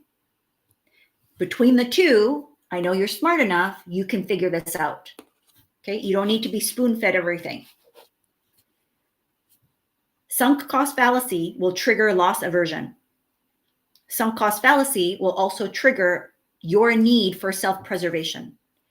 If you identify as somebody who is smart and brilliant, like somebody who is an expert at what you do, somebody who's good at the things that you have been experienced in over the course of your life, the number one thing that will stop you from stopping what you need to stop so that you have the time and the space to do what it is that you need to do is thinking, what will people think of me? I have made a mistake, AKA I am stupid. And that fallacy, right? Because that's not true. Just because you've made a mistake doesn't mean you're stupid. Our mistakes help to redirect and clarify, refine the process so that we continually learn. So if we really think about Kaizen, the act of continuous improvement, fall in love with the process. And if the process no longer works for you, then you have full right authority, that's on you, to tap out and say, I got to find a better way. This is not the way. This is no longer the way for me. I've tried it. I've used the wisdom. I've gained the understanding. The knowledge is there. And now I need to figure out a different way. If you keep doing it the way that you're doing it, though, you will never give yourself the ability to do so. Okay? If you love the process and you're still not getting the results, chances are you're on the right path. You just have to keep going. And I can't tell you which bucket you're in. You have to decide for yourself. What I can say is, if you are in number 2, which is you love the process and you still haven't seen all the results that you're meant to see, the learning along the way is enough for you to keep going, even without the end result. You would do it anyways because you love it. The flip side is you don't love the process. You don't feel like you're learning anything meaningful, and you're tired, and it feels like somebody's playing a trick on you, like a nasty trick. And you're like, it's working for them. It's not working for me. There must be something wrong with me, and I must be the stupid one. No, my friend, you're not, unless you keep going, because that's the difference, right?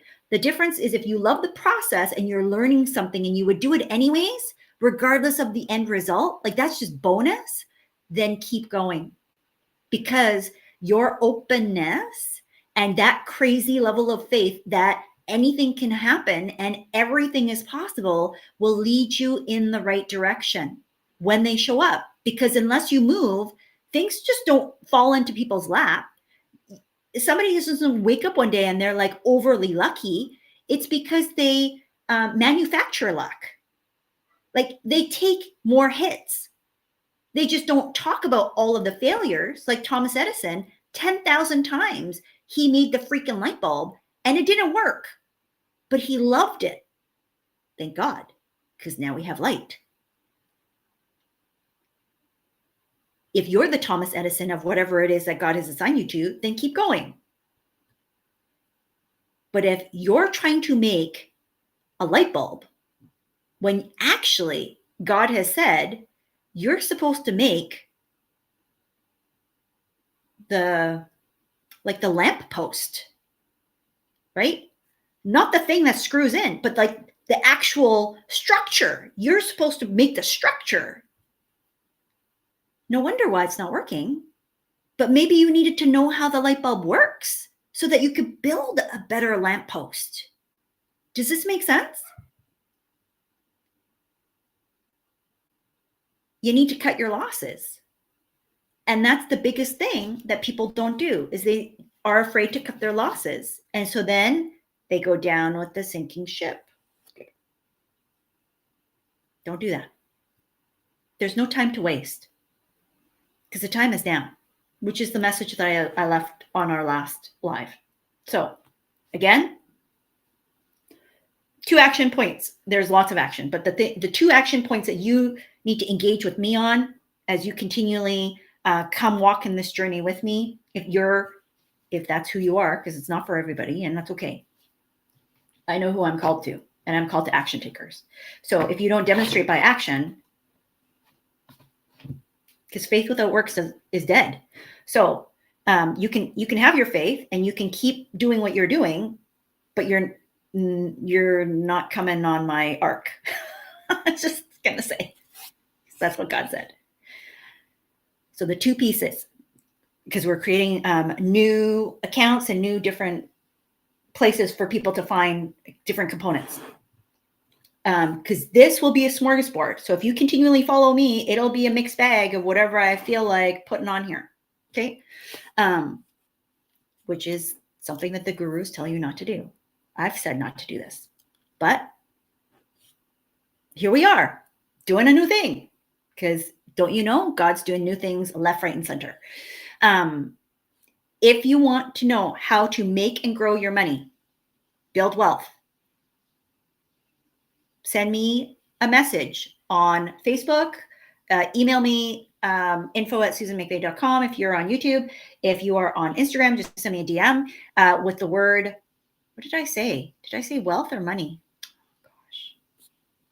Does anybody remember? I didn't write it down. Isn't that terrible? Hello, brain. Send either one, money or wealth. Okay. And I'll know to hook you up when that channel goes live. The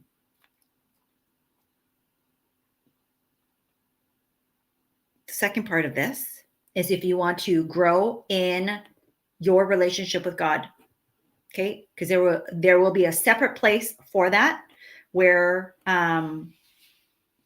so that you how do I explain this? Holy Spirit, help me. So it doesn't get muddled up. I mean, if you want the mixed bag, stay here. It's fine. But if you want very specific things, right? Then you're going to follow that other channel. And once it's ready, I will let you know. You will be the first to know. And I may or may not announce it anywhere else. Oh, Megan said, well, thank you, Megan. Okay. Send me a message, same channels, same way, voice. Okay. Because we're going to be setting that up, and that'll be separate. So I'm just listening. Holy Spirit is talking to me. I don't know who this is for, because I need to teach this, but I don't know when yet, because I just said Psalm 23 is probably going to be on Friday. Side note, we're probably going to be ready to launch one of these channels on Friday. But making money is easy. Making money is simple. People are overcomplicating things. At some point, it's so bizarre. Because, I don't do these things, people, right? Like anybody who's seen, I've never done this. Doing this is really odd to me. And yet, that's what I'm being directed to. This is Canadian money. I sold a cell phone because we got new phones. Some of you have multiple phones, multiple devices. Get rid of the things that you don't want. Clear the clutter. Get some cash. That's how simple making money is. Okay? If you're a business owner, go and sell something. If you're making it mean something about yourself to make this kind of money, and these could be $100 bills. They could be $5 bills. It doesn't matter. Think about what it is that you're attaching that meaning to. What does that mean about yourself? Whose voice are you hearing? Whose voice are you listening to? Because making money is simple. In fact, no. Something's coming for some of you, from me, okay, to help you with this. It's not free.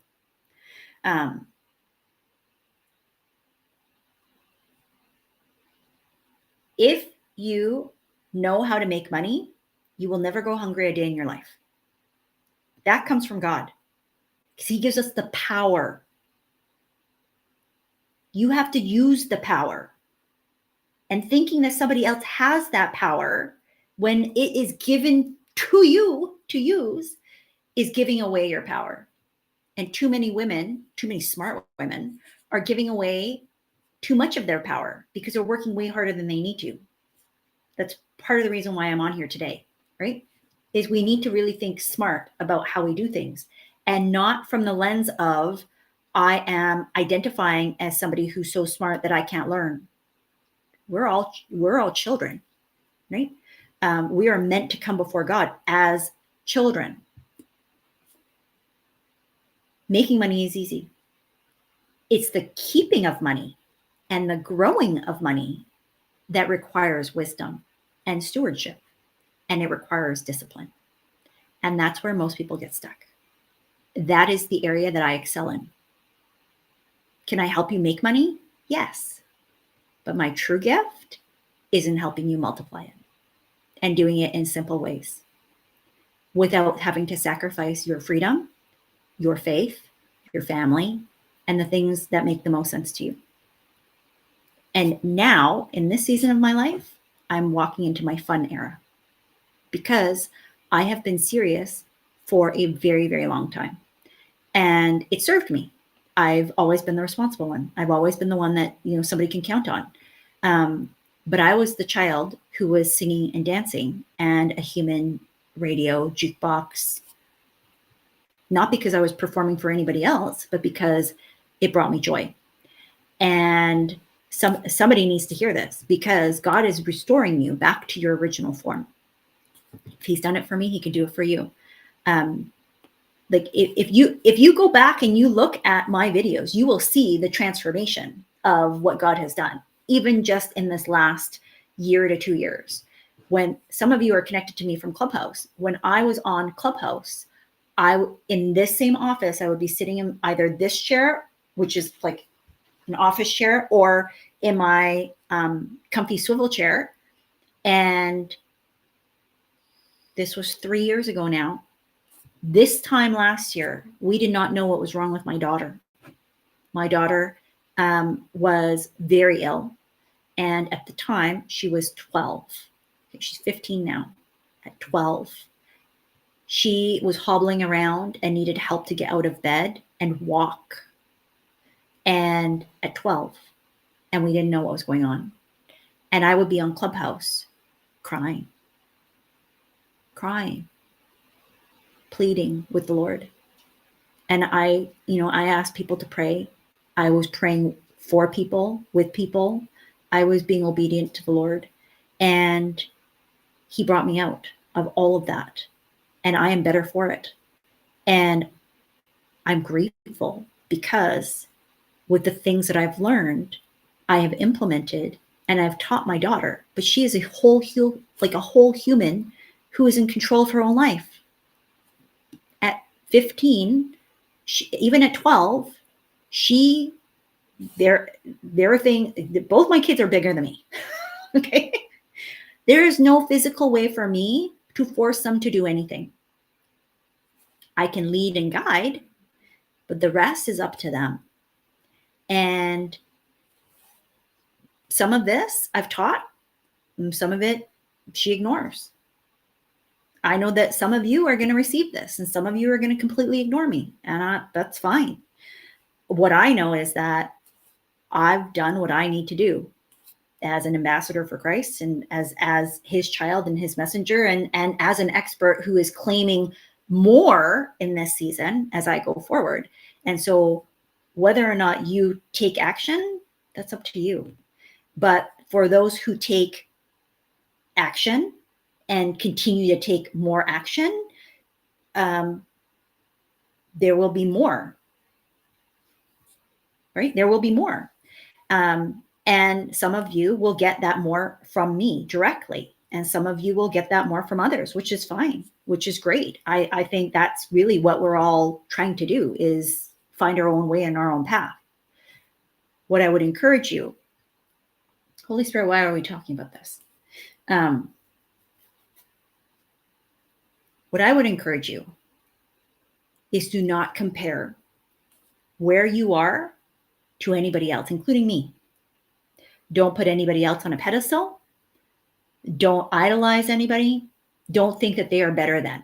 Like when I was, doing this, that's not to say I have more than you. That was to shock somebody into, like, that's how simple it can be. You're holding on to the things that are around you and thinking that that is more important than what God told you to do, which is get rid of it. Who was that for? Sell it. You're asking for a way out, and he's told you multiple times, get your house in order.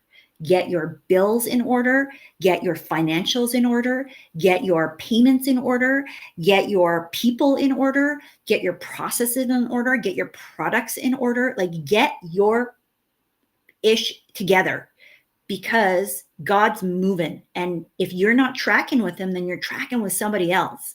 And he doesn't have time. I've shared this multiple times, and I don't know who this is for on here, but he is getting ready to pour out his spirit on all flesh. And if you're not for him, in this season, you are against him. And that's as simple as I can make it. And you got to get out of the way, because there are people who have marching orders, myself included. You may be included. And I'm saying this because some of the people around you are going to be getting in your way, and you may be the one that has to speak to them in this fashion. I don't know why I'm being led just to say it like this, because that's not how I usually talk. They need to get out of the way. And God keeps saying, like, just let them watch and see, right? Stop interacting with people who don't get it. Stop arguing with people who don't understand. You're wasting your breath. You're wasting your time. You don't have all the time in the world. You don't have all the energy in the world. You don't have all the resources. Like, times are ticking down, and you got to get moving. And so if you're wasting your time on people, places, things, circumstances, the external environment that you're allowing to control and dictate who you are, whose you are, where you go, and what you do, I mean,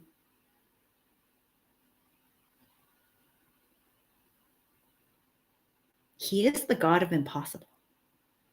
I'm possible. I am possible. I did a whole video on that. Go back and watch that. Thank you, Holy Spirit. Oh, I remember how this, because if you go back and you look at the videos,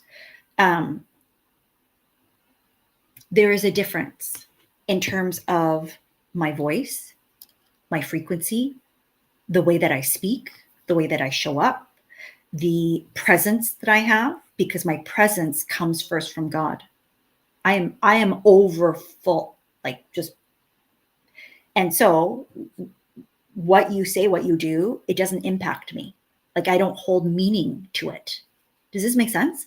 Some of you are being called to work with me. Who is this for? If you want direct mentorship, because I was not, this is the Holy Spirit. Somebody needs to hear this. I don't know why, because I'm working on something and it's not ready yet. But the Holy Spirit is like, you better talk. You better say something to somebody. If you've been looking for mentorship, the Lord is asking me to create different things. And so, again, not free, but certainly not the multiple five-figure price tag that I've charged in the past for clients to work with me. He's doing a new thing in all areas, right? So if the Lord has said for you to work with me, you need to send me a message saying mentorship. Okay. Because you will be the first to know as soon as that gets released out into the world. I don't know why that was important. I just have faith and trust the Holy Spirit will do what he needs to do.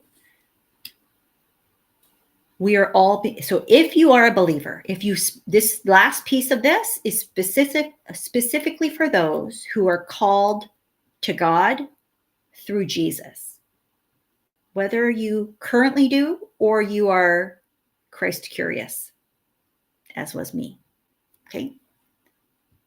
Because God is going to pour out his Spirit on all flesh. And that means that if you have felt a pull, a yearning, a deepening of a walk with God, a walk of faith, where you believe in impossible things, where what I've shared with you, there's a resonance. There is like a like meets like sort of attraction where you can't explain it. And maybe you do believe in Jesus. Maybe you don't. Maybe you know Christ, or maybe you don't. Maybe you have known God, but you want to go deeper. Whatever is the case for you. Because I've been there, done the shirt, turned right back around and gone back out a couple times. And then, here we are.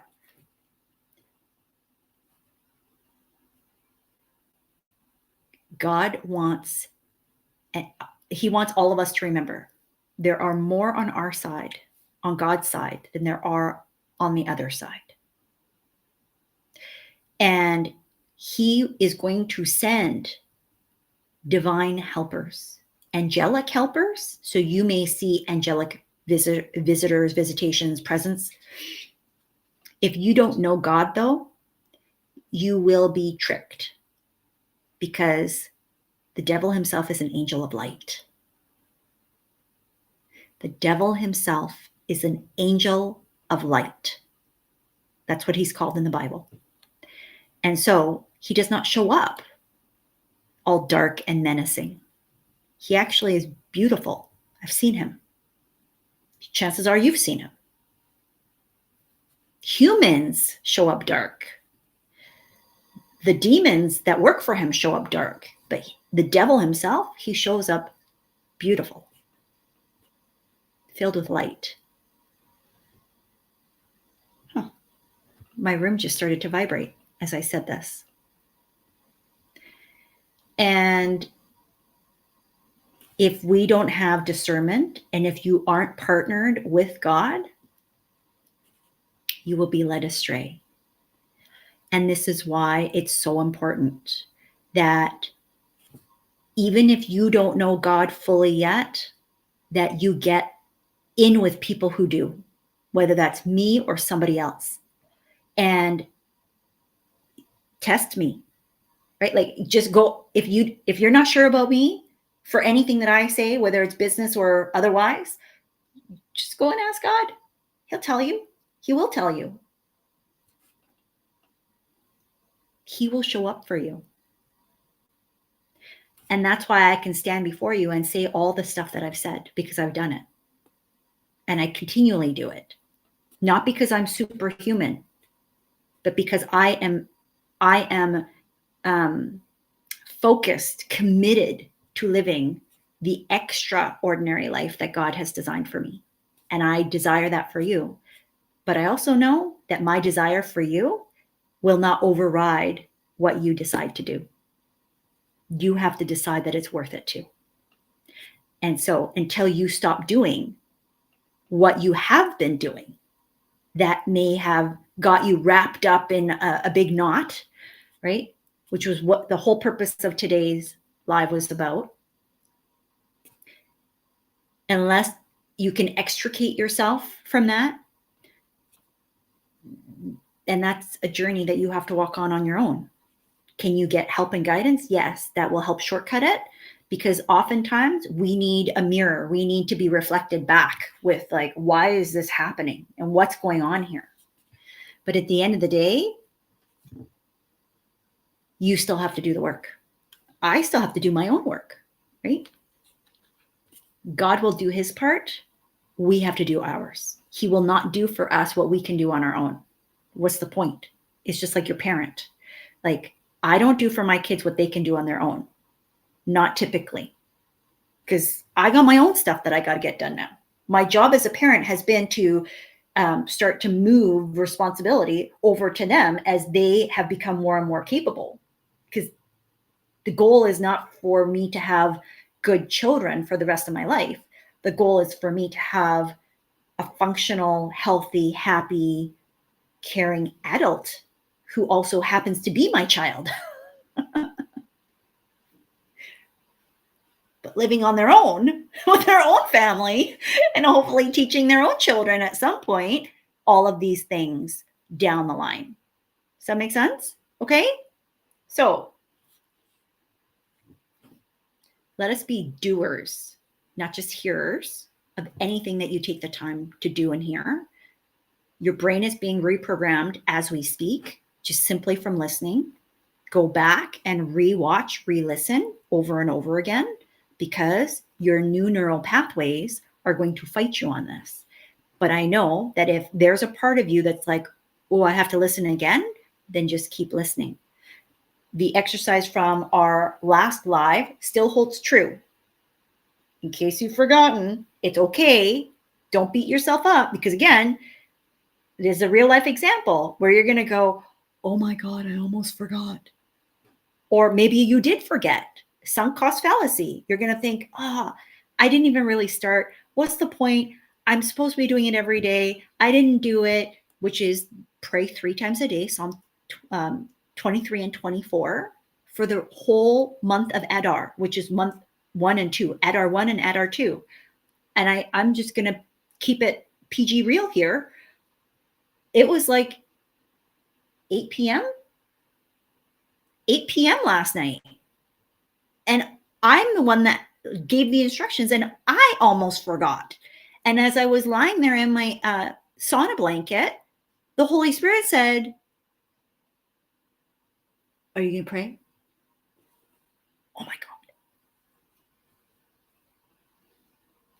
So somebody needs to hear this part, because I was like, okay, I have my arms in the sauna blanket and like covered. So I haven't memorized both of those scriptures by heart.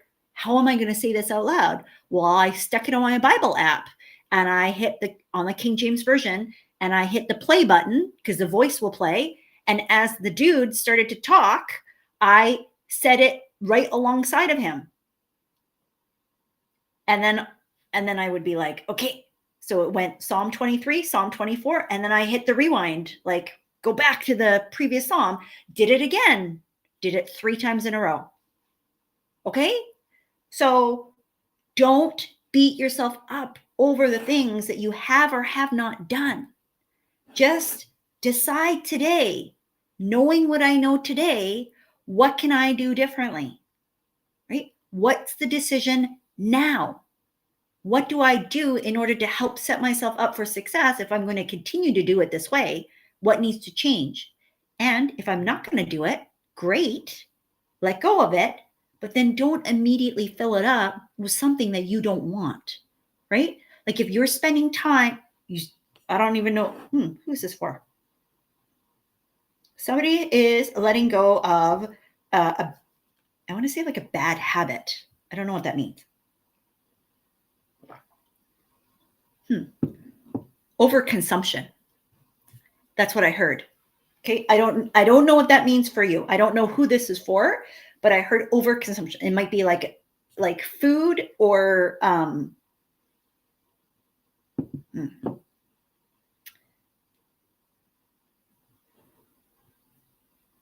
think it's like social media. It's help me, Holy Spirit. You're consuming information that is actually making your thoughts like garbled.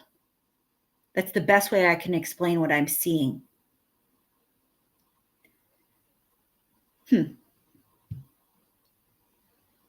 Somebody here is addicted to self-help,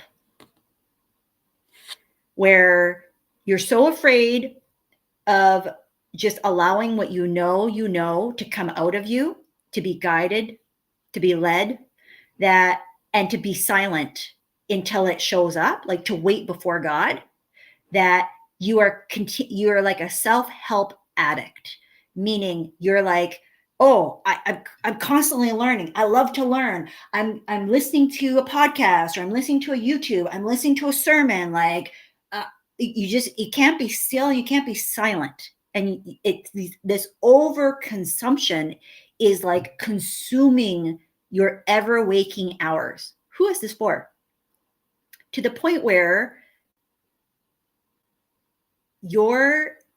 it's almost like you don't know what your actual thoughts are. You keep just repeating what other people are saying. You're like a walking, talking, broken record, like a talk track for other people's stuff. Does this make sense? Because the Lord is saying, like, stop doing it, because that's your sunk cost, where you're thinking like, oh, but if I don't do this, then I'm not going to improve, right? Like, I'm not going to become a better person. And God is saying, you got to stop this. This is nonsense. You're filling your head with garbage. And not all of it, but here's what I know. When we start consuming things from a place of brokenness, we don't receive what we're supposed to get, because again, this is about orientation. It's about the direction. When we receive it as a result of, this is going to fix me, instead of going to our maker as the one who created us and is delivering us from all evil, is healing us from all wounds, is helping us because he gives us the Holy Spirit, and then allows us to connect with the people who are going to get us there. That's a different perspective than, I have to do this because there's something wrong and I am chasing after this answer. There's a different, like a desperation almost, right? It can create idolatry, and it creates distance between you and yourself and you and God. And so the minute that so God is breaking this off of somebody right now, like it's gone. It just, it's almost like you've been woken up and you're like, what have I been doing? I've been wasting my life. And I don't want you to do that. I don't want you to condemn yourself. He's redirecting you in a way where, if you come before God, if you just sit and pray and meditate, I don't even know what your belief system is, but if you just sit and you allow yourself to be silent, and you start and end your day with complete silence, okay? And with a journal, like a paper and pen. Oh, who's this for? Somebody used to sketch. I don't know if this is the same person. Somebody used to sketch, and you have not been able to draw because you cannot see clearly, because you are looking at too many things. That's the irony, right? Because I think as creatives and as visionaries, we think that the more that we consume, the more that we are inspired. Like, oh, I'm not inspired, I need to go and find inspiration. No, the inspiration comes from within. The inspiration comes from within. It's activated by the power that you actually already have inside. But if you are afraid to use that power, you're going to give power to other people and allow other people to think that they are the ones that activated you. When I create an activation, all I'm doing is I'm awakening the power that's already inside of you. I'm a tool, right? I am a vessel. I know how to do that for you. A lot of that comes from my own experience, my own lived experience. But the other part that comes from me comes from something I don't control. That's the Holy Spirit, right? If you have access to the Holy Spirit, then you have to be able to sit with that. And like, it's almost like the hand of God will come in and reach and pull that out. And I'm going to tell you right now that God is pouring out his Spirit on all flesh. There is an opportunity for all of us, whether or not we know Jesus Christ, to be activated by that, because we saw an example of this in Acts chapter 2. And that's what God is about to do. And he's going to use whoever and whomever is submitted and surrendered and is seeking him. And if you don't know Jesus yet, he will show him to you. Don't believe me? Just watch. Don't believe me? Just watch. Like, that's Bruno Mars song. You don't need to believe me. God will prove himself to you if you but ask. But if you're busy asking people, including me, instead of God first, you're going to be led astray. And it's turning you around like this. Okay? There's some people on here. I don't know who this is for. So some of you are busy copying other people because you're over consuming, because you don't think that what you're doing is good enough. And so you're copying what other people are doing. And there's a difference between being inspired and taking inspiration and using the wisdom and the knowledge that the Holy Spirit or God or divine sources are sharing with you and putting your spin on it. There's a difference in, again, comes from orientation and direction. And the Lord is saying, stop doing that.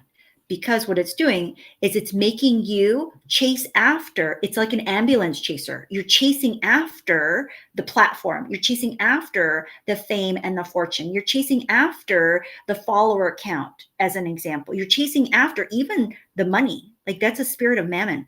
God gives us money. God gives us a lot of money. Look at King Solomon.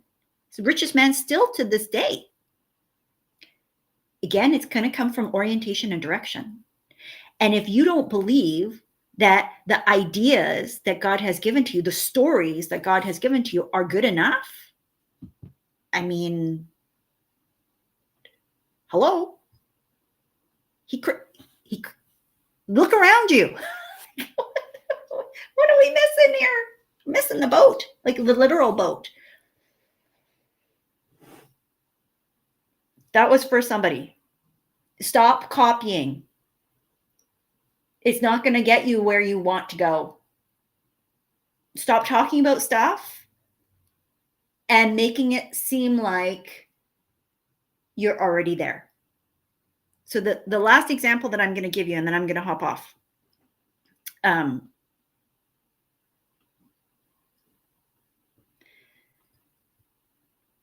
Because somebody needs to hear this testimony. And I don't even know the full story.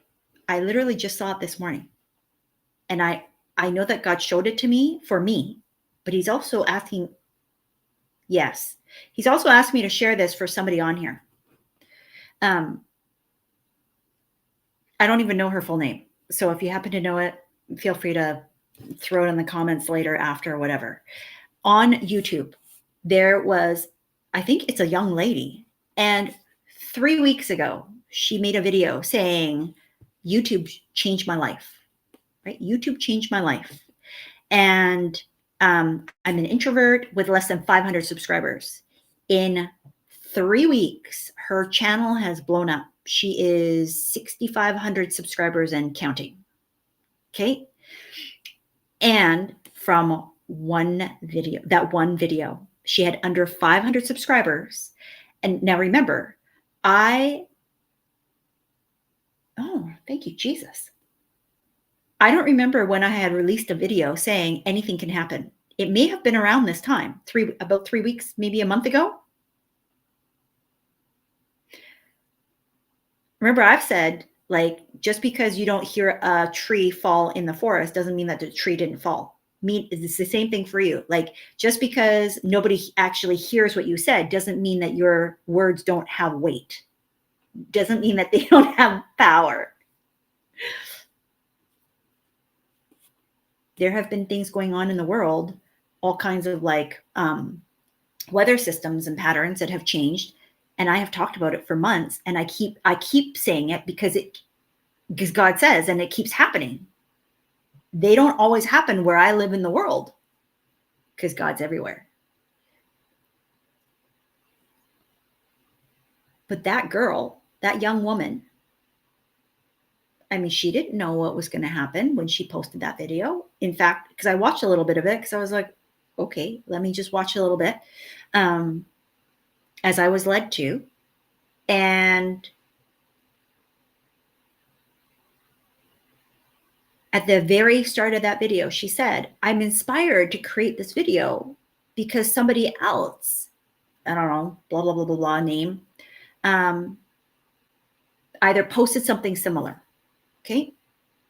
Now, I didn't go looking for that video. I didn't feel the need to do that. But that's how you give a hat tip, or it's just say, like, thanks for the inspiration. I watched this, and this is now my response to this. She didn't copy as far as I can tell. Okay. Now, again, I didn't watch that original one. But there's a message here twofold. Number one, anything can still happen. Your life can change in an instant. And if you think that God can't do it for you, won't do it for you, just try him. Like, literally just try him. The more that you can be pliable, a vessel used, right? The more that you allow yourself to get out of the way, the more that he will and can and does. And his spirit will pour out on all flesh because he needs more humans to be on his side.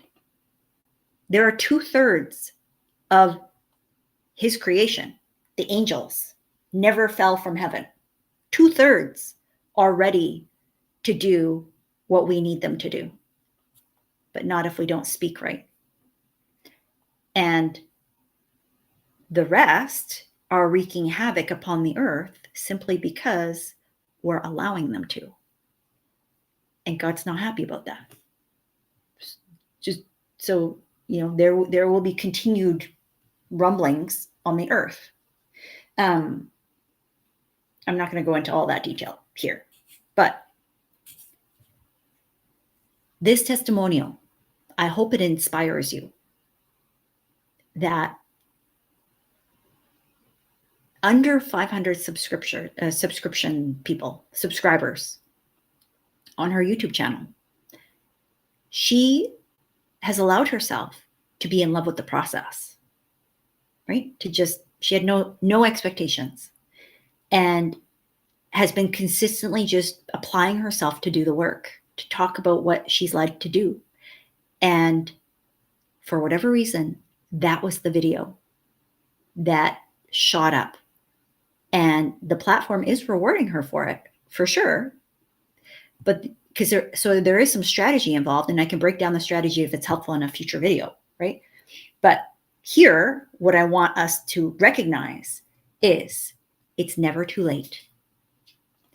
You are always on time because God is. And if you just commit to the process because you're inspired and you love it, that is the reward. And when you allow yourself to be inspired and do what it is that you love, people love to participate and come along for the ride. And we don't need to copy what she's doing. We can be inspired. And so, like, as an example, I was inspired because I was like, oh, it reminded me of my own journey of how each of these different platforms that I've used has changed my life in their own unique way, with a very, very small amount of people and as a fellow introvert, right? So, can I take inspiration? Yes. Do I need to copy that? No, I didn't even watch the whole thing. Okay. Sometimes we're watching the whole things of things and then copying so close that you can't even distinguish between you and the other person. That's not the purpose. There's purpose in your pain. There's purpose in your story. And so I don't know who this is for. You need to go out and share your story because your story could be the very thing that becomes a testimony. You already have a testimony in the immediate moment, right? Like she was sharing a story about how her life has already changed with such a small number of people that have, meant something to her. Even if it's 30 people, even if it's 3 people, right? Even if it's just your life, that's enough. So stop thinking that it's not good enough. Stop thinking that you have to be bigger or be somebody else before it's worthy of you sharing and being able to demonstrate that you've done it, right? You don't need to pretend that you have bigger results than what you already have. I don't know who this is for because, again, my husband's here. I was about to hop off because no dinner's been made and we're almost 2.5 hours here. So if you've been with me for the long haul, God bless you. When I first started my online business, I'd already been in business for a long time. Not in the online space, but offline.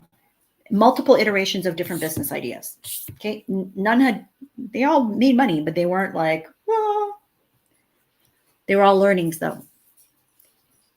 I had multiple clients at the very beginning at various stages. And a lot of them were fairly new in their business career because they were doing things from corporate or in offline businesses going online in different iterations.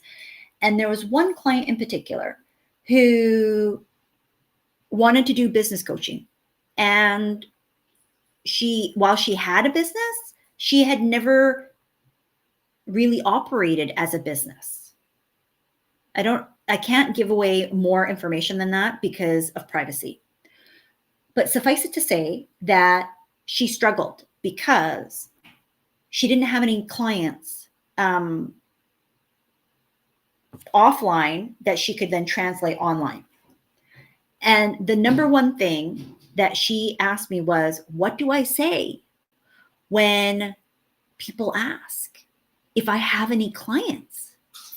And I said, what do you mean? You don't have any clients. You tell them the truth. And she said, well, I can't do that because they won't hire me if I tell them I don't have any clients. And I said, but we all start somewhere. Like, you know what you know. I mean, how does an MBA student become a business consultant if they've never run a business?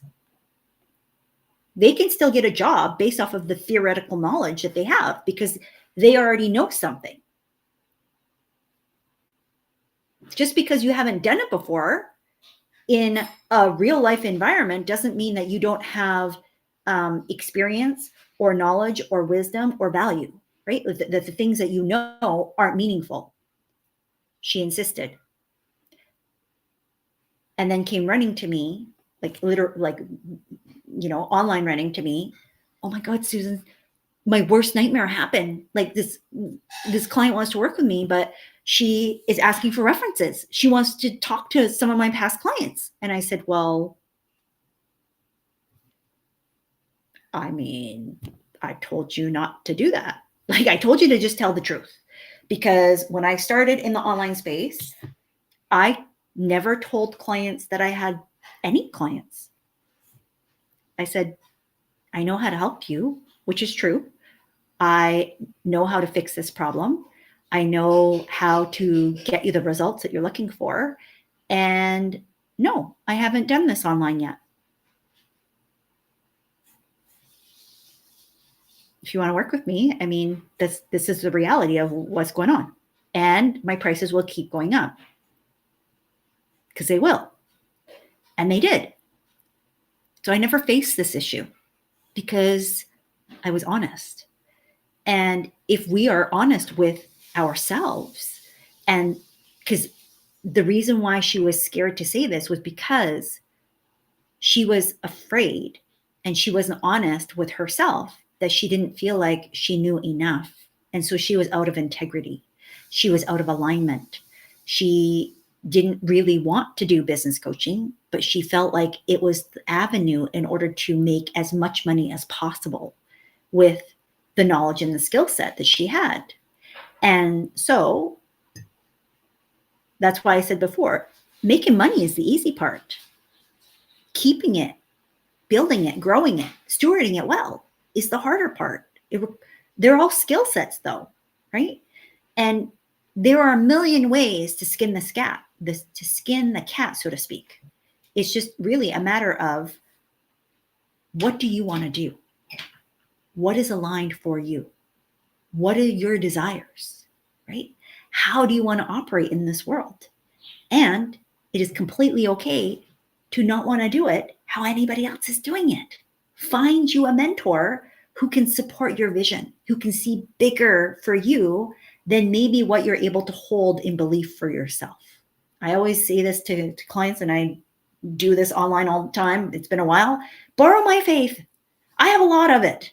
Borrow it. If you don't believe in yourself, borrow some of mine, because I honestly believe that you can do whatever you set your mind to. And if you partner with God, if you partner with the Holy Spirit, if you allow the divine forces of the world to help you to do more than what you can imagine on your own, then you're going to get there faster and farther than you can even contemplate. It does require faith, because now we're stepping out of this brain, logic, reasoning, rational. It's been done before. You have to be able to see a different future than anything that you have ever seen. And that requires a different dimension. It requires you to step into a different reality, one that you can create on your own. Can you do it with guidance? Sure. But can you do it on your own? Yes. It just might take you a little bit because of what I just discussed today. So go back, rewatch, re-listen. I know this is a marathon one. But as most things in life don't come without some kind of sacrifice. And anybody that tells you otherwise is lying. The things that we desire the most come with a sacrifice. It comes at a cost. It could come at a cost of our past self, of our old fears and doubts. It could come at the expense of relationships and ideas and thought patterns and even people, places, and things. People will fall away. That's not necessarily a bad thing. Okay? So I got to go. I know I've been saying that a lot. But yes, now the Holy Spirit is like, yes, you're done. I should know better now to just check before I start saying I gotta go, because I'm looking at my clock and I need to operate. I am operating 100% off of God's clock. So go back and rewatch, re-listen, do the exercises. Okay, really do the exercises because they are powerful. If you want help, again, I don't know who this was for before. I don't know if you're still on. If you're going to be watching later, it doesn't matter. If you want my direct help and support, mentorship, send me a message saying mentorship. Number 2, if you want to be in the know when I set up a separate channel, account, whatever, that's specifically talking about how to build, grow wealth, which is going to be connected to business opportunities, right? Like how to, because you need to know how to make money. But if you already know how to make money, then I'm going to teach you the other pieces around how to keep more of that, steward more of that. And no, it's not talking about like what stock to buy. That's like You can Google that. Okay. Again, this is more about how you be and how you think and how you operate so that you can hold wealth, so that you're okay to have a lot of money. And more importantly, that you're okay with your money just making a lot of money, just sitting there making money without any attachment to it, because it's just paper. Okay, it literally is just paper. It doesn't mean anything about who I am or how I be. So that's wealth. You're going to send me a message saying wealth, and I will let you know as soon as that channel, account, whatever is up and running. And then the third one is if you want to grow in relationship with God, if you want to know God's voice deeper, it'll be more specifically around things that I have been sharing here, but we're going to direct that specifically over there. This will still be a smorgasbord, so you can still feel free to stay connected here, like connect to this channel wherever you are. Send me a message with the word voice, and that way you will be the first to know. I may or may not do an announcement on this page. I don't know at this point. It's going to be dependent on the Holy Spirit and the Lord. So the only way that you will know for sure, is if you send me those messages so that I can know that you want to know and advise you accordingly. Okay? Because we're all for consent here. So if you don't consent, I'm not going to send you a message letting you know. You're going to have to be taking action and be proactive. So take action, be proactive. There's lots of different components here that you can be activated in, but you're going to need to do the work. So that's up to you. I hope you all have a wonderful Wednesday. If you are with those you love, I hope that today is a day of love. But I said this before, I might post the video. If today's the only day that you demonstrate love to the people that you actually care about, it's a good start. But let's endeavor to demonstrate love to ourselves and to everybody else every day. That's what we're called to, right? Love God and love thy neighbor. So let's try and do that every day, not just one day out of the year. Because if I did that with my husband, we wouldn't be married this long. We wouldn't be married this long. We wouldn't be together this long. We wouldn't be loving so long. So I will definitely be on at least on Friday, maybe tomorrow. So make sure that you have your notifications, bells, follows, all that stuff. I'm pointing because I don't know where they show up on whichever screen that you're on. So make sure that you stay connected.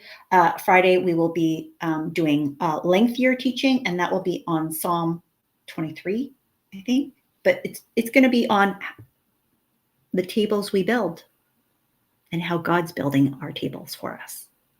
With that, I'm off, and I pray and bless you and wish you all the best. Bye-bye.